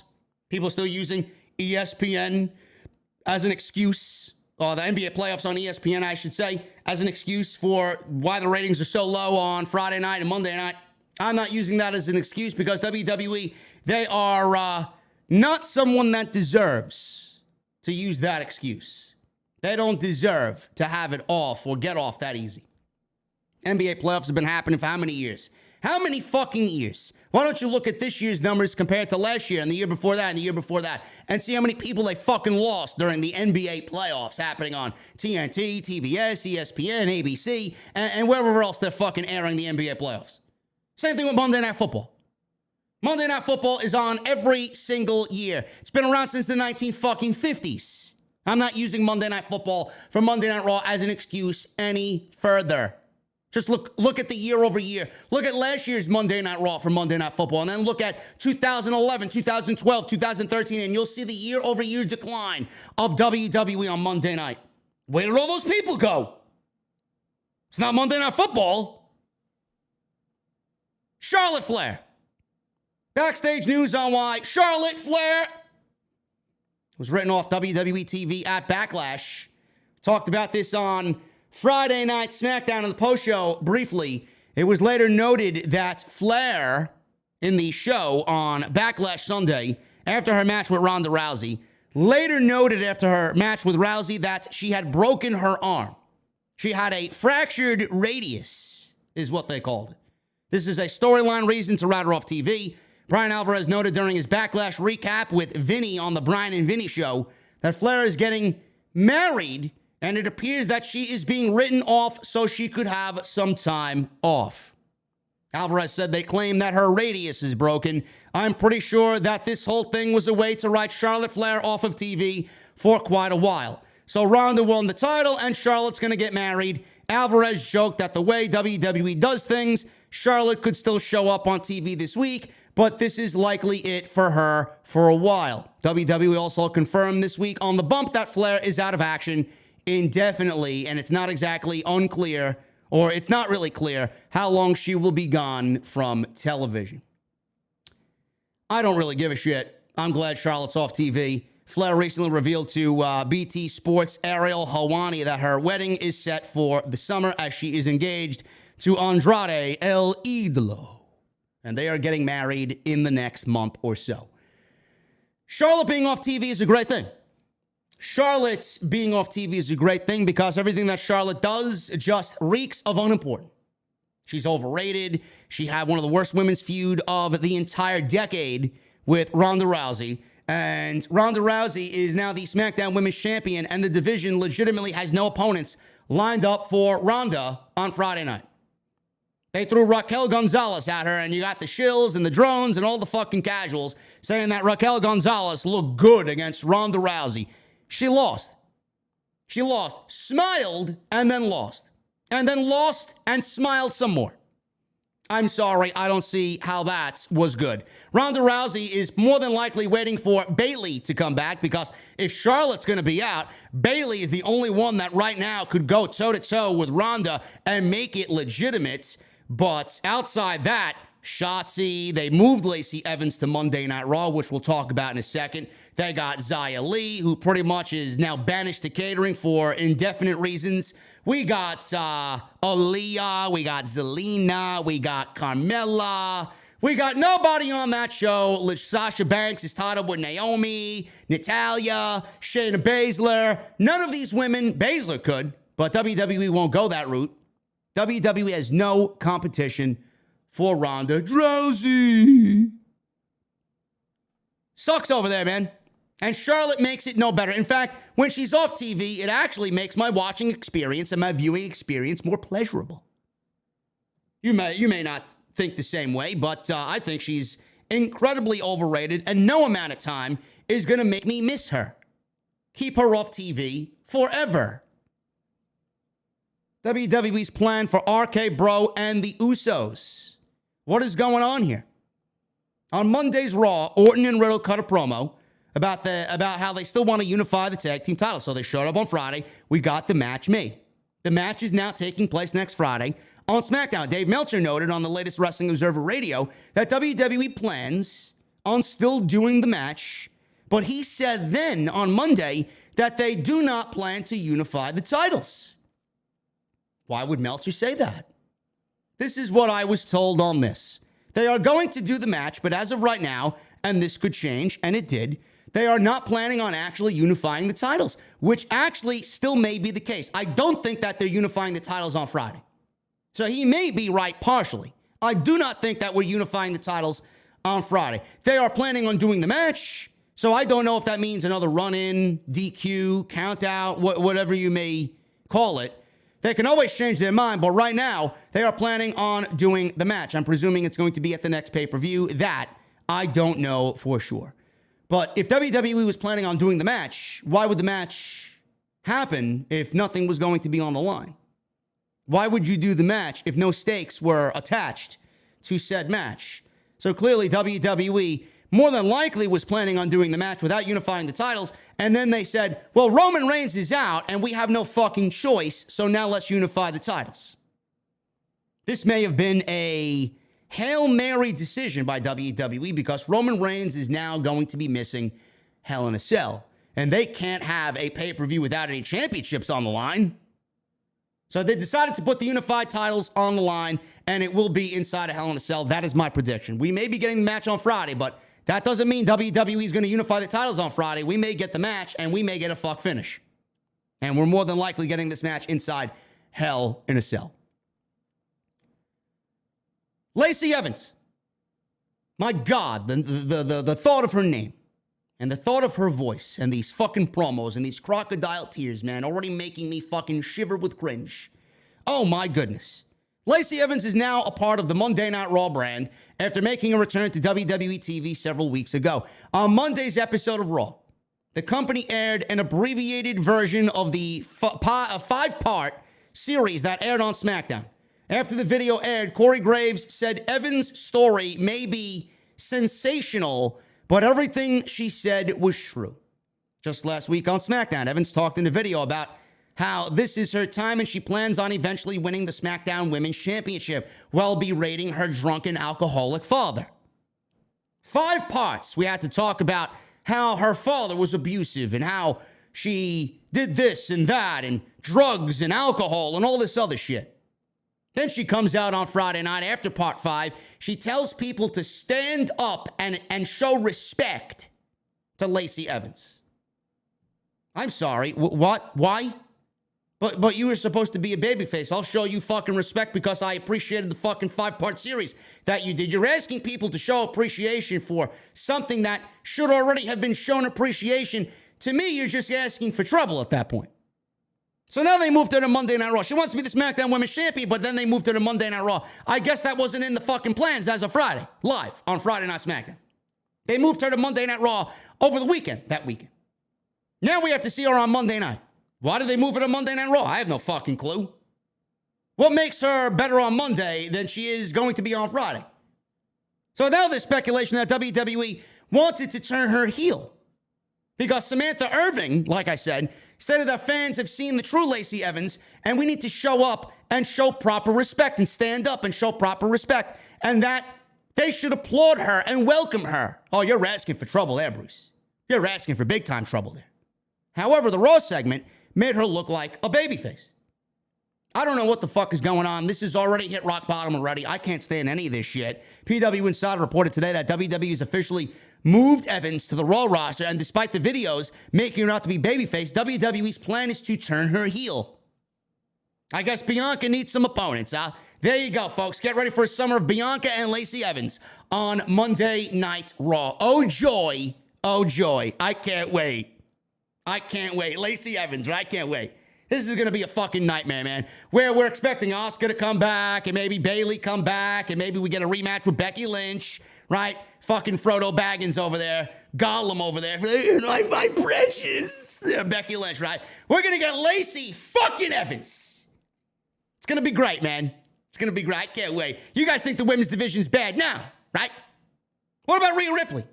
Can't do Rhea and Bianca, right? You got to do Lacey Evans, Bianca, right? I can't wait. It's going to be fucking great, man. I'm fucking so ecstatic right now, man. I can't stop smiling. Fucking ridiculous. AEW Dynamite. Tony Nese defeated Danhausen. 1 minute. They set up Hookhausen versus Mark Sterling and Tony Nese at the buy-in of Double or Nothing. Jericho Appreciation Society had a victory speech. They got beat down by Eddie Kingston, Santana Ortiz, and then were confronted by the Blackpool Combat Club. We may be getting some blood and guts, ladies and gentlemen. MJF versus Wardlow contract signing and stipulation revealed. That was great. That was some great fucking television right there, man. MJF is a hometown hero on Long Island. CM Punk defeated John Silver, who is from Long Island. Ricky Starks defeated Jungle Boy. This was an FTW title match. Tony Storm advanced over Jamie Hayter in the Owen Cup. Adam Cole advanced over Dax Harwood, which was a great match in the Owen Cup. First round match for both of those. And then Jeff Hardy defeated Darby Allin in a first round Owen Hart Cup match. Went 10 minutes, but my God, man, they turned it into a demolition derby. It was crazy. Darby Allin jumped off a fucking 20-foot ladder onto a bridge ladder or bridge chair setup outside off the 20-foot ladder, did a swanton bomb off the top of the ladder, just like Jeff Hardy used to do back in the day. My goodness. They fucking killed each other out there, man. I wish the match would have went a little bit longer. I could see why they were only given 10 minutes, and I hope this is not the first meeting for these two. I do think that they will eventually meet with some more importance somewhere down the line. Rampage, 5/6/22 episode. The one that aired at 5:30 that Alfred over on Forbes can't stop talking about, man. He's quick with those fucking, he's quick with those Saturday Fast Nationals, man. When AEW Rampage does bad, as if anybody gives a fuck about the Rampage ratings, Alfred. Go have your fucking plethora of cheese and salami plates, you fucking slob, Alfred. Talks about the 5/6/22 Rampage episode, 282,000 viewers. It's not on at its normal time. 0.11 rating in the 18 to 49 demo. This was the show that aired at 5:30. Last week, the show did 464,000 and did a 0.14 rating in the 10 p.m. time slot. So everybody's jumping on Rampage. Oh, it needs to be canceled. It needs to be canceled. It needs to be off TV. Tony Khan should be embarrassed. AEW should be ashamed of themselves. But the show aired at 5:30. I mean, who's watching? You probably, most of you who have jobs are just coming home from work. You're not watching the show live. You're probably just getting home from work. It's Friday night. You're probably heading to the fucking bar, going to happy hour, right? You're probably meeting some fucking hot blonde in the office, and you're going on a rendezvous for the rest of the night, man. You're probably not watching Rampage. You could be like Alfred, who's probably living at home with his mother, eating cheese plates every night for dinner. He may be home for Rampage, but you're not home for Rampage because you have a life and Alfred doesn't. I know I watched it, but I didn't really give a shit about it. It was a nothing episode. It was a nothing episode. The West Coast, don't get me started on the West Coast, man. You guys on the West Coast get Rampage at 2:30. What are you doing at 2:30? You're probably knee-deep in work at the office. Or if you're a fucking bum, you're probably lounging on the beach somewhere with a nice, truly hard seltzer. What are you doing at 2:30? You ain't watching fucking Rampage. You ain't watching AEW. Who gives a fuck about the ratings on Friday night? Meanwhile, Smackdown can't even break 2 million anymore. My God, man, you guys want to talk about Rampage being a bad show, man. Smackdown is fucking horrendous. It is abysmal. It's the worst show ever. Maybe the worst show on TV, period, Smackdown. And I used to say that about Raw. This is a day and age where we're talking about Raw being better than Smackdown, man. Who would have thought? Who would have thought? It's unbelievable. Dynamite, their ratings, they were up from last week. Charts number 5 on cable. Ratings for AEW Dynamite did 840,000 viewers. This is up from the 833,000 viewers the show did 1 week ago. 0.33 in the rating for the 18 to 49 demo. This is up from a 0.32. Competition from the NBA playoffs and all that is definitely affecting AEW Dynamite. And last week was the lowest total viewership since May 19th. 2021, the key demo was the lowest since February 6th. Somebody I know was born on that day, man. I wonder who. Could he be the #1 live podcast every Monday, every Wednesday, every Friday in the IWC, right? The one that everybody loves to hate, but they still fucking watch anyway. I wonder who that is, man. Sounds like a fucking asshole if you ask me. Dynamite ranked number 5 in the cable top 150 for Wednesday night, and that was a number 4 rating 1 week ago. AEW is returning to Arthur Ashe Stadium for AEW Grand Slam later this year. We talked about this on Wednesday with Jesse during the AEW Rampage post show. In a 30-minute time limit draw on that show last year, that fabled day, Bryan Danielson and then heavyweight champion Kenny Omega had a fucking classic. The promotion had over 20,000 fans in attendance, the highest for a non-WWE event since the July 5th, 1999 episode of WCW Nitro, where Bill Goldberg took the WCW World title from Hollywood Hogan in front of 40,000 fans on Monday night. Also, AEW did a Grand Slam edition of Rampage that same week. While speaking with News 12 Long Island, AEW President Tony Khan confirmed that AEW Grand Slam will be returning to Arthur Ashe Stadium later this year, but did not provide a date. He says, and I quote, "Yes, I expect we'll be back to have Grand Slam and Rampage back in Queens at Arthur Ashe Stadium. It was a huge success for everyone involved, and it's all thanks to this great partnership with the USTA. They were so kind, and I think it resulted in a big partnership. It was almost, for the AEW side of things and their history, the first $1 million gate in AEW history. Just came shy of that, but it was really close. And, of course, we set that record now for AEW Double or Nothing in Las Vegas. And we will be back, and it will be another hopeful, big, huge success going back to Queens for AEW Dynamite Grand Slam and Rampage later this year in 2022. I can't wait. I love that show, man. I thought that was a great show. I thought the vibe and the energy in that building was fucking out of this world.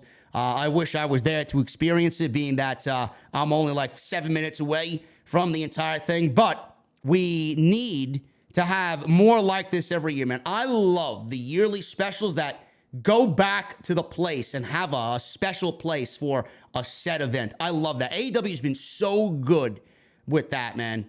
And I can't wait for Grand Slam. Grand Slam should be looked at as traditionally their Clash of Champions. That's what it should be. I thought the Battle of the Belts was going to be something along those lines, but clearly those specials, those quarterly specials have been fucking bombs, man. They have shit the bed with those specials. This is what I'm looking forward to. This is something great. I love when you have a set show and a set city that show emanates from. I think it's fantastic, man. Like I said, AEW's done such a fantastic job at that, and I hope that we see more of that, not only in AEW, but in all of pro wrestling. NXT results are in for Tuesday. Toxic Attraction defeated. This was an all-women's show, by the way, largely women's show. And then you'll see why, with the ratings, why it was a failure. Toxic Attraction defeated Wendy Chu and Roxanne Perez to retain the NXT Women's Championships. Wow.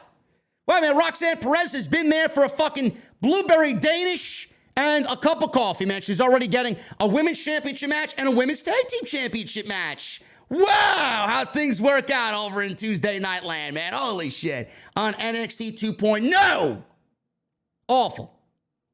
Joe Gacy extended an invitation to Braun Breaker to join his movement. This Bray Wyatt wannabe shtick that he's doing is getting more and more worse every fucking week.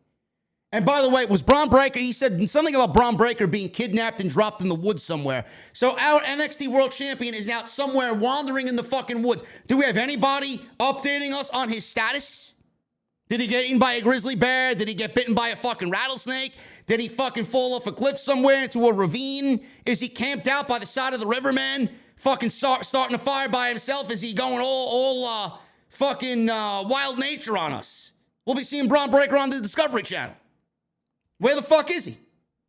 Maybe somebody has crucified him in the woods and they're holding some satanic ritual with him, some witchcraft out there. I don't know.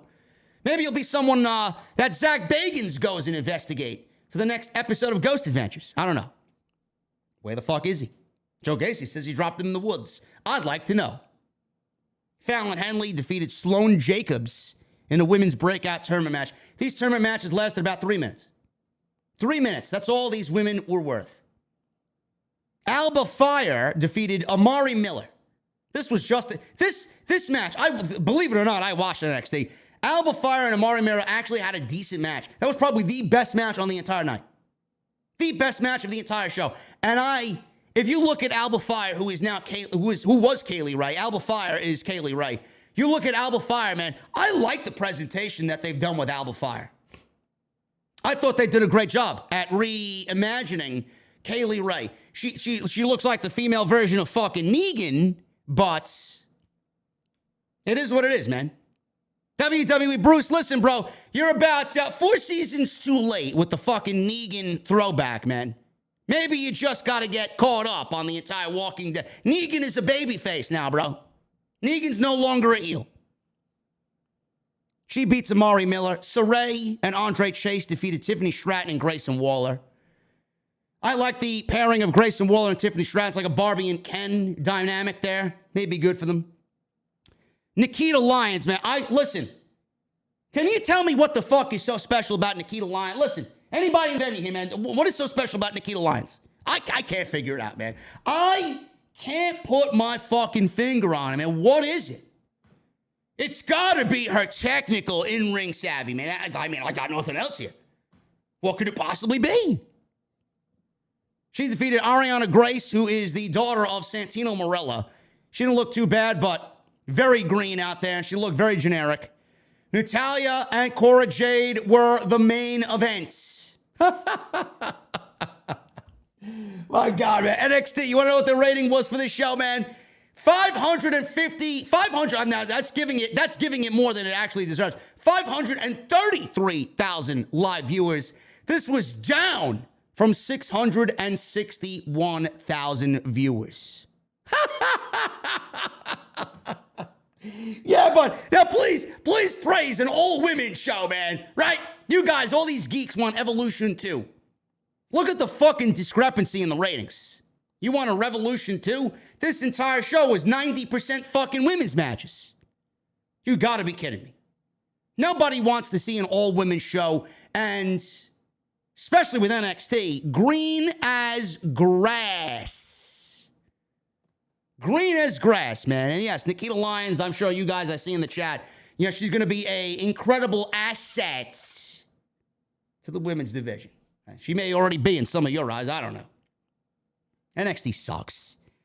NXT is fucking shit, man. My God, there's a reason why I don't do it, man. We're not going to be here on Tuesday night, man. We're going to be playing WWE 2K22 live Tuesday, man. We're back at it. NXT 2.0, they actually have discussed returning to live event touring relatively soon.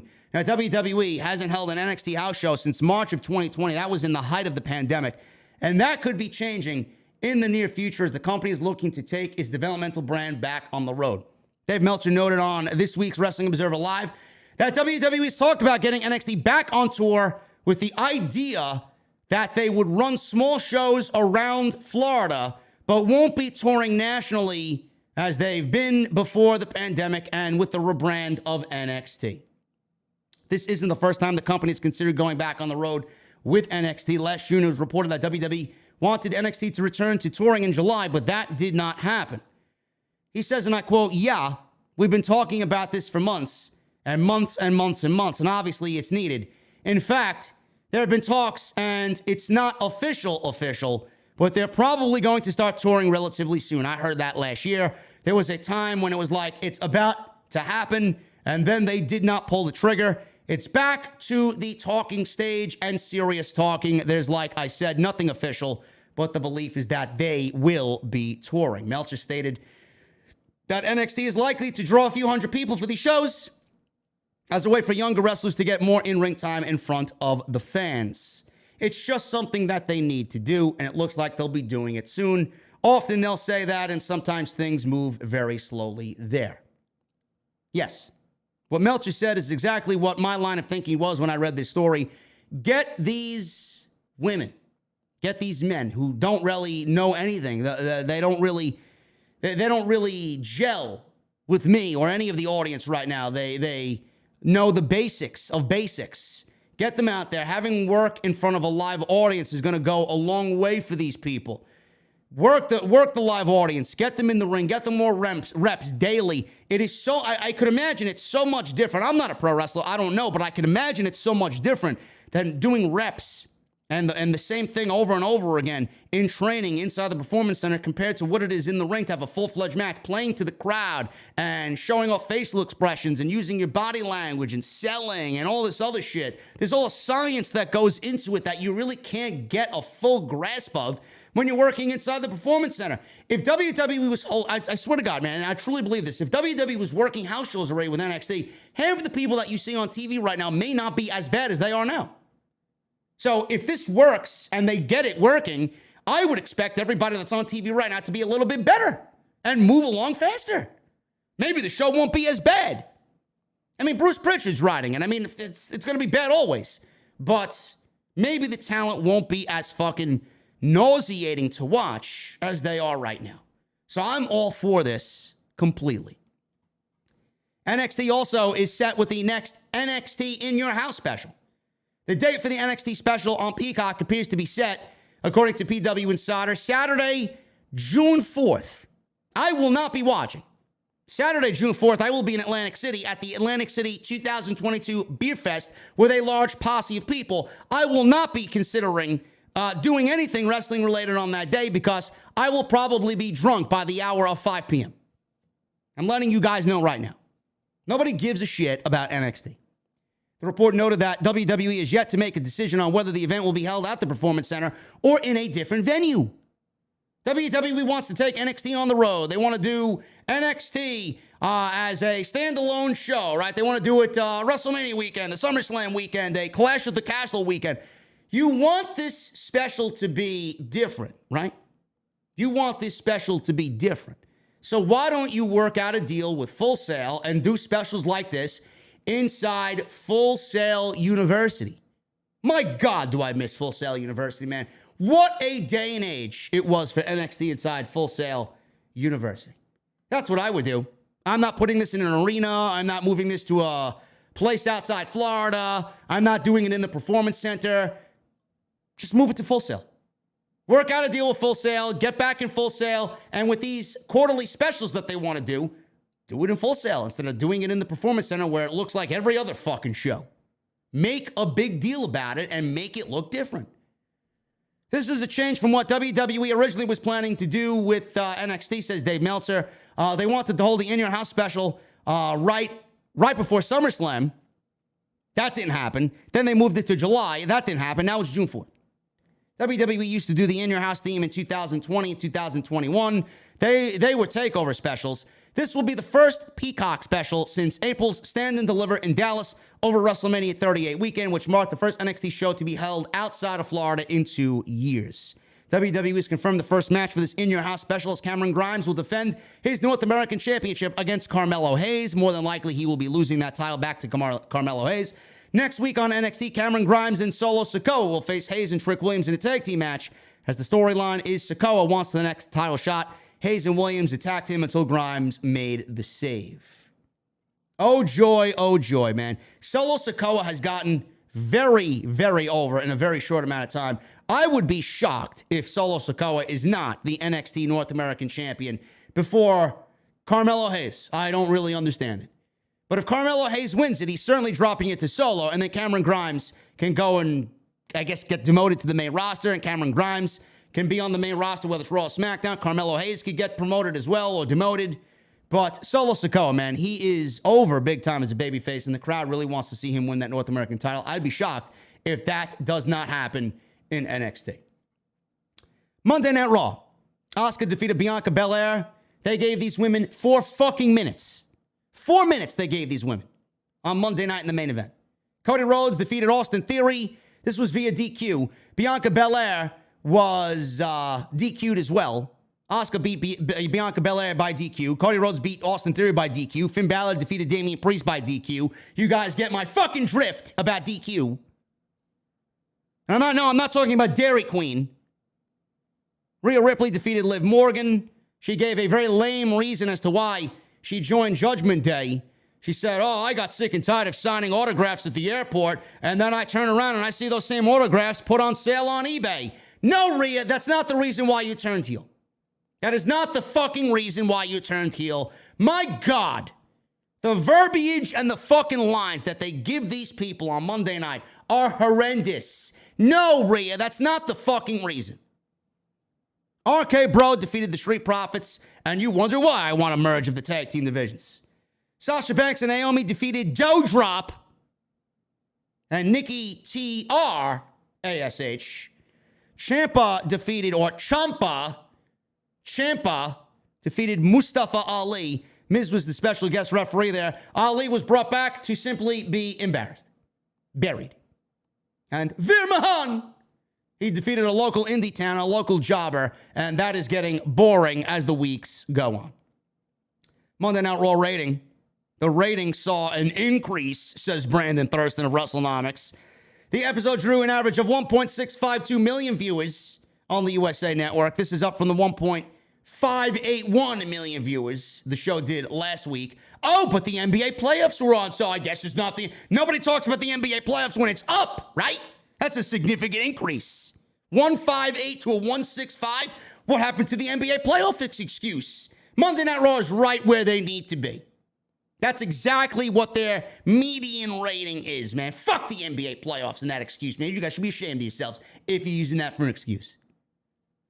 The demo, 18 to 49 demo, 0.44. That was up from 0.38. Last week, the show did the lowest key demo rating since January 10th and the lowest viewership since December 27, 2021. Raw sucks. That show pissed me the fuck off on Monday, man. 3 DQs and a main event match of Asuka and Bianca Belair that went on the air at 10:55. It's great. Real creative over there, Bruce. Real creative. You're doing a fucking fantastic job over there, bro. WWE has started teasing a heel turn for a top star.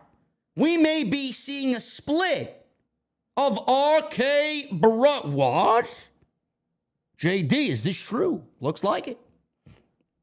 Looks like it. Last week on Raw, or this week, I should say, on Monday, RK Bro successfully defeated the Street Profits. Later in the match, as the match went on, Matt Riddle did a tumbling dive off the apron. He meant to hit Montez Ford, but Ford moved out of the way, and Riddle crashed onto Randy Orton. Corey Graves called it a rare miscommunication by RK Bro. That almost cost him the match. The miscommunication line is something that is always used ahead of a tag team splitting up on WWE television. Riddle won the match, and you guys are going to be paying attention to this now as far as the miscommunication word.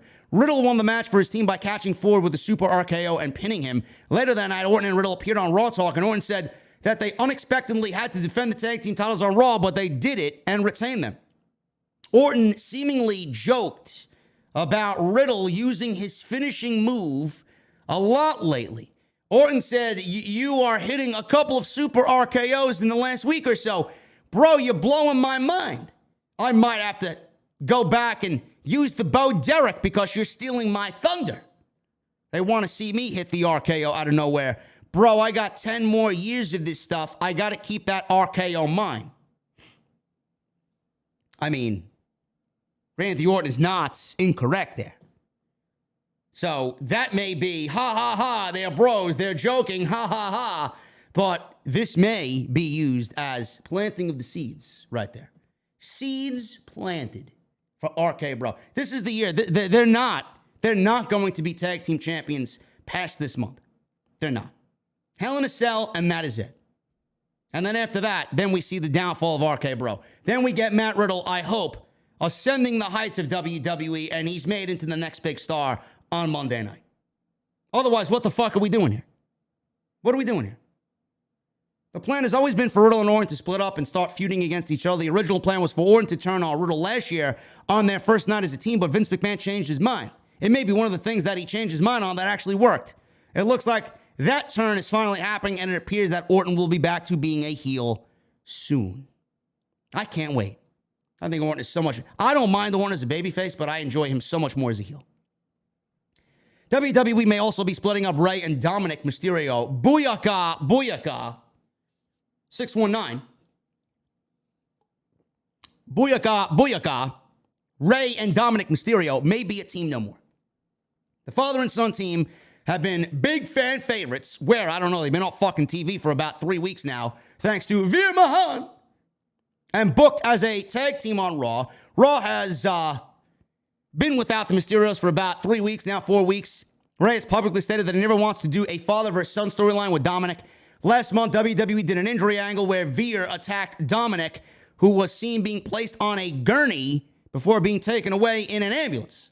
This was done to write him off TV. Rey has also been absent from WWE TV for almost a month now because he's gotten more stem cell treatments for his injuries. Rey's going to be coming back fucking moving around like 1999, Rey Mysterio, in just a couple of weeks. Dave Meltzer reported in the latest edition of the Wrestling Observer newsletter that there is at least talk of them not being put together going forward. Good. Good. Get Rey into the mid-card and move Dominic to NXT 2.0, and let's call it a fucking day, man. That should have been the plan from the word go. No reason why Dominic should be on the... Rey and Dominic are a non-entity on the show, man. They are one of the most boring acts together on the show. Rey is fine by himself. Dominic has gotten worse over the years go on. He's not progressed in any manner in which I look at him and see a future WWE superstar that's going to be around for a very long time. Someone that the company's going to build the fucking show around. Rey is fine by himself. Dominic needs to go back to NXT 2.0.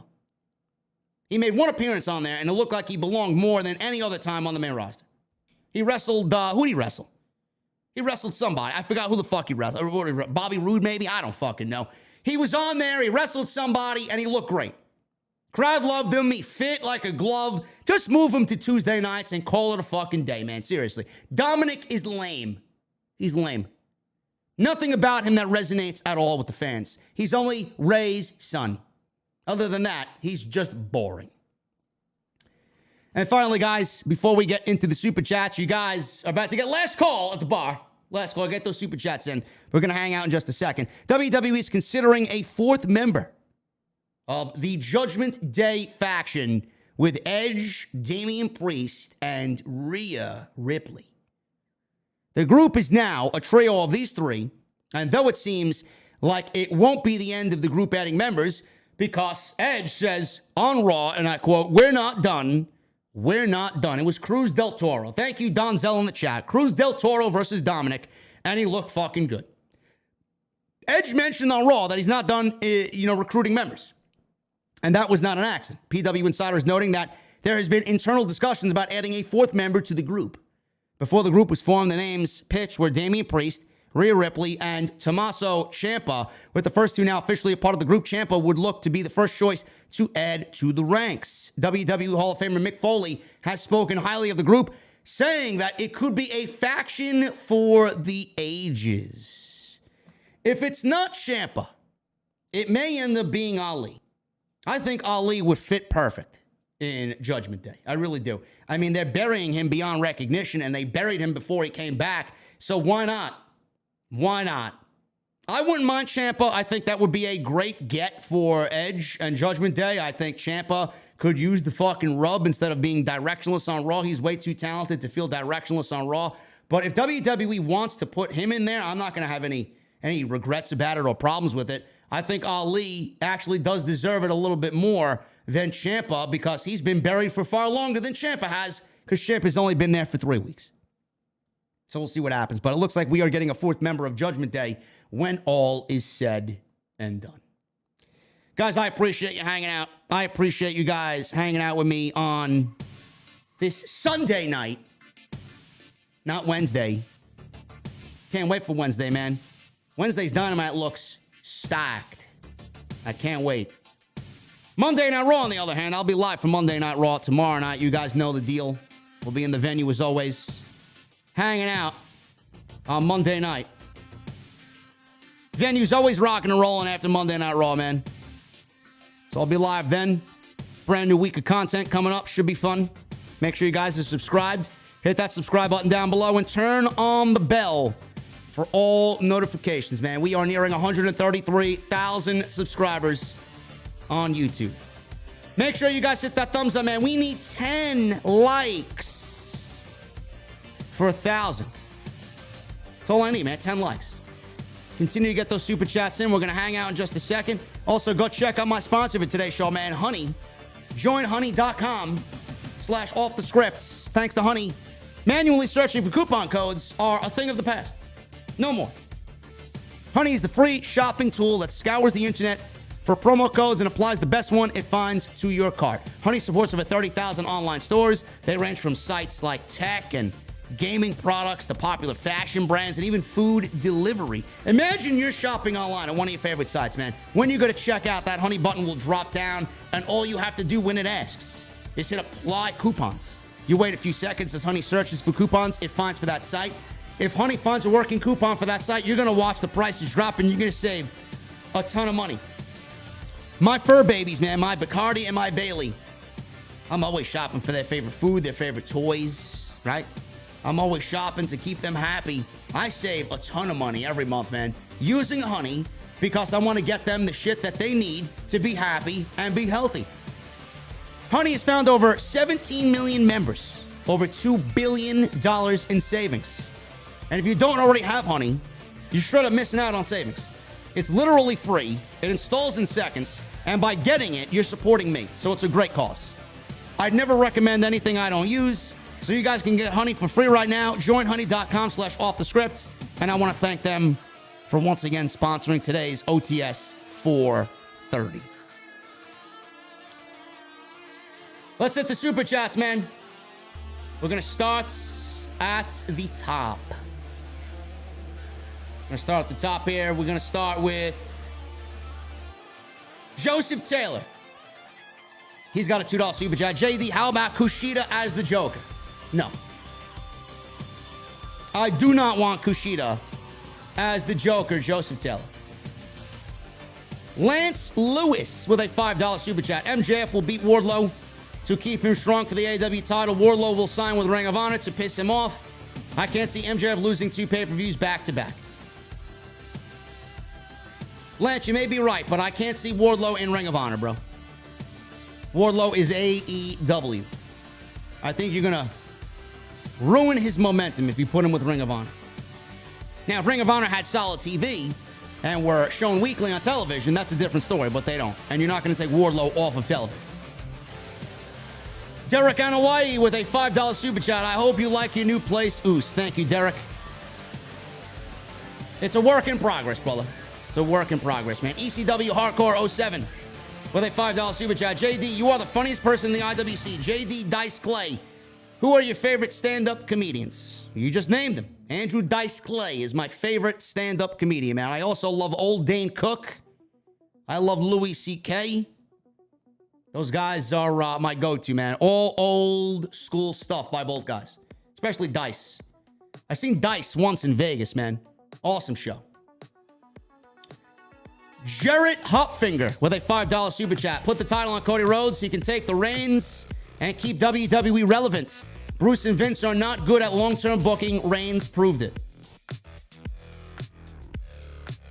You know, the beginning of Roman Reigns' Tribal Chief storyline when he was wrestling Jimmy Uso, or Jey Uso rather, and Jimmy Uso was out, and then Jimmy comes back, and, you know, he had that DUI going on. That was great storytelling. That was a great start to the Tribal Chief head of the table storyline. Now I just can't stand it because they got nobody. They got nobody, man. And it just feels repetitive right now. That's what it feels to me. It feels repetitive. Eric Newton with a $5 super chat. My first thought when you mentioned the rules for Money in the Bank changing is what happens to the Royal Rumble match.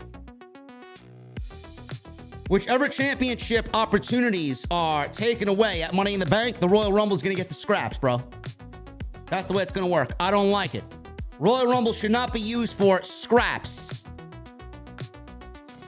Michelle Moran with a $2 super chat. Think Roman will put others over before he leaves? No. The whole Roman Reigns Tribal Chief storyline is to build Roman Reigns up as the greatest of all time. WWE will not jeopardize that in any way. Ghost with a $4.99 super chat. Going to my first AEW event this Wednesday with my girl. We both got Claudio for the Joker. Should be a good one. Keep it real, JD. Ghost, have a good time, brother. Should be a great show, man. A lot of Owen Cup drama going on Wednesday night. Jerry Ramey with a $20 super chat. JD, I know if MJF goes to WWE, he could be great based on talent, personality, but Vince and Bruce love to fuck with stuff. He could get the Cody treatment. It's impossible to screw up MJF, but they'll find the way. Let me tell you something, Jerry. They have not fucked up Cody Rhodes yet. Until they fuck up Cody Rhodes, you may be wrong on that one, bro. WWE has done a great job with Cody Rhodes right now, and let's see what happens with Cody before we make any determination on what would happen to MJF. Also, with the $10 super chat is Jerry Ramey. Give Trish a match. Give Trish a 4-match deal and use Trish to put over Shotzi and Liv. Sasha would probably want to face Trish as well. Yes, if there's one match that I want to see Trish in, it's against Sasha Banks. That's the only match I'd give a shit about, and that's it. It could be a one-off match. It could be something that's not for the title. Something innocent for her to come back. That's it. It'd be fun. Tony Brown with a $4.99 super chat. Bro, I'm sorry. There's no booty meat here, bro. But he says, JD, I love you, bro. I love you too, Tony Brown. Thank you for being a VIP, man. We'll get the booty meat tomorrow, man. We'll talk about the booty meat tomorrow on Monday night. Cam G with a $15 super chat. If MJF goes to WWE, I'll watch WWE every single week. He's one of those guys, man. He's one of those guys that will have people tuning in to see what he does and says next. JD, you still need to do more. You still need to have more mods. Sign me up. I'd be all for it. I don't know what I do, man. I don't know what I'm going to do with the mod situation. You guys want to be mods, but I gotta trust you first. I gotta trust you first, bro. Jack with a $1.99 super chat. Thoughts on Dave Meltzer? I quite like Dave. Him and Alvarez, man. Alvarez my favorite over there on the Wrestling Observer team. They're all good guys over there, man. Dave, Brian, Andrew Zarian. Denise works over there, too. We don't like Denise here. Too fake. Too happy. Too happy-go-lucky, man. Too positive. We need some fucking realism, man. Tell me what I'm watching without making me look and feel stupid. That's what I always say. Hollywood guy with a $5 super chat. With Roman leaving, will the IC title and US title be pushed now? It needs some love. Since the heavyweight belt is not there, push the other belts. Hollywood guy, Roman Reigns is going to be there, bro. The whole him taking 10 weeks off is not real. He will be at the TVs. He will only be working the major stadium shows and no house shows. Smackdowns and major stadium shows from this point on. That's it. But yes, WWE should already be in a position where the IC title and the US title have some leverage, man. They got some prestige behind them, but they don't. Who's to say Roman Reigns goes down with injury, man? If he gets hurt, what's going to happen? Lord Quaz with a $5 super chat. Lord Quaz, thank you so much, bro. You going to Grand Slam this year, JD? I went last year and definitely will be going in. Well, I'll be doing a meet and greet, bro. I'll be doing a meet and greet. Probably at the same place, at Forest Hill Station House, man. You guys will be 10 minutes by Uber to the Grand Slam Arthur Ashe venue. Michelle Moran with a $2 super chat. You think heel Brian could beat the Tribal Chief? Why are we talking about heel Brian, Michelle? By the time Roman is finished, Brian's contract will be just up in AEW. D-Man G with a $4.99 super chat. If they are changing the Money in the Bank concept, it means Dwayne TRJ needs to come and win.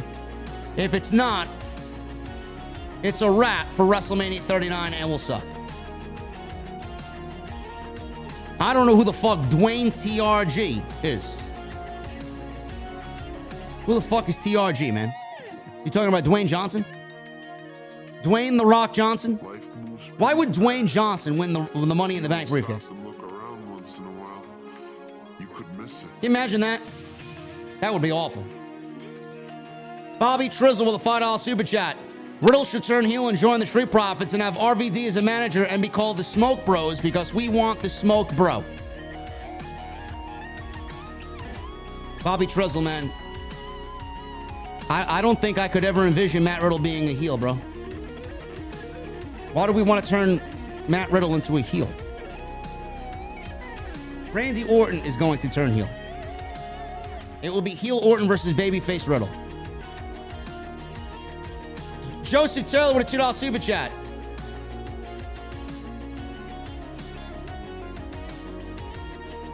Royal Rumble 2022. Royal Rumble 2002 pay-per-view underrated.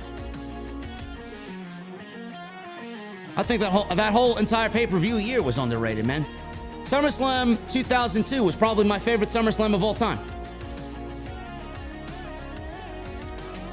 Ethan Harville with a $1.99 super chat. Remember when Jack Swagger won Money in the Bank? Yeah, me neither. Poor Jack Swagger, man. They fucking cut his balls off before he could even swim, huh? What a joke. And Ricardo with a 3-month membership. Thank you for the recommitment, bro. Just reaching out, JD. Hope everything is well with you. Also love your new Raquel Gonzalez impersonation. You're a legend, JD. Thank you. LOL. Yeah, you're welcome, Ricardo. You're welcome, Ricardo. Raquel Gonzalez. Fucking ridiculous. What a horrendous show SmackDown is, man. My fucking God, that show sucks. Jesus Christ. Joseph Morrison with a $10 super chat, man. I disagree about Trish. She's had enough shine from WWE. If they bring anyone back to put someone over, it should be Melina. WWE hates her for some reason.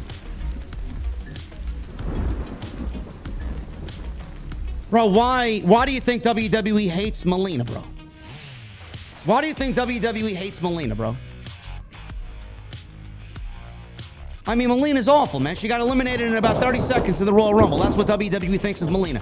They called her in to get eliminated in 60 seconds by Sasha Banks. Anyway, guys, I appreciate you all for stopping by the venue, man. We got 1,000 likes. Thank you. Thank you. Cheers to you guys, man. Also,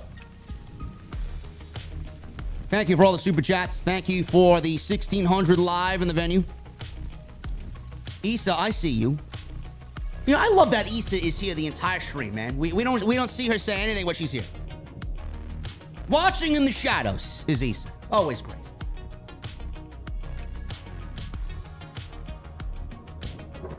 Thank you guys for the love tonight, man. Go look at all the other videos that I've got on the channel, man. On the homepage, everything you need is right there. I will be live tomorrow night, Monday Night Raw, right here on the podcast. Make sure you guys hit that subscribe button. Become notified. Turn on the bell. Back at it with a brand new week of content, man. Until then, I appreciate you, man. Let me see those guitar emojis in the chat. Up and down, I need to see those guitar emojis in the chat.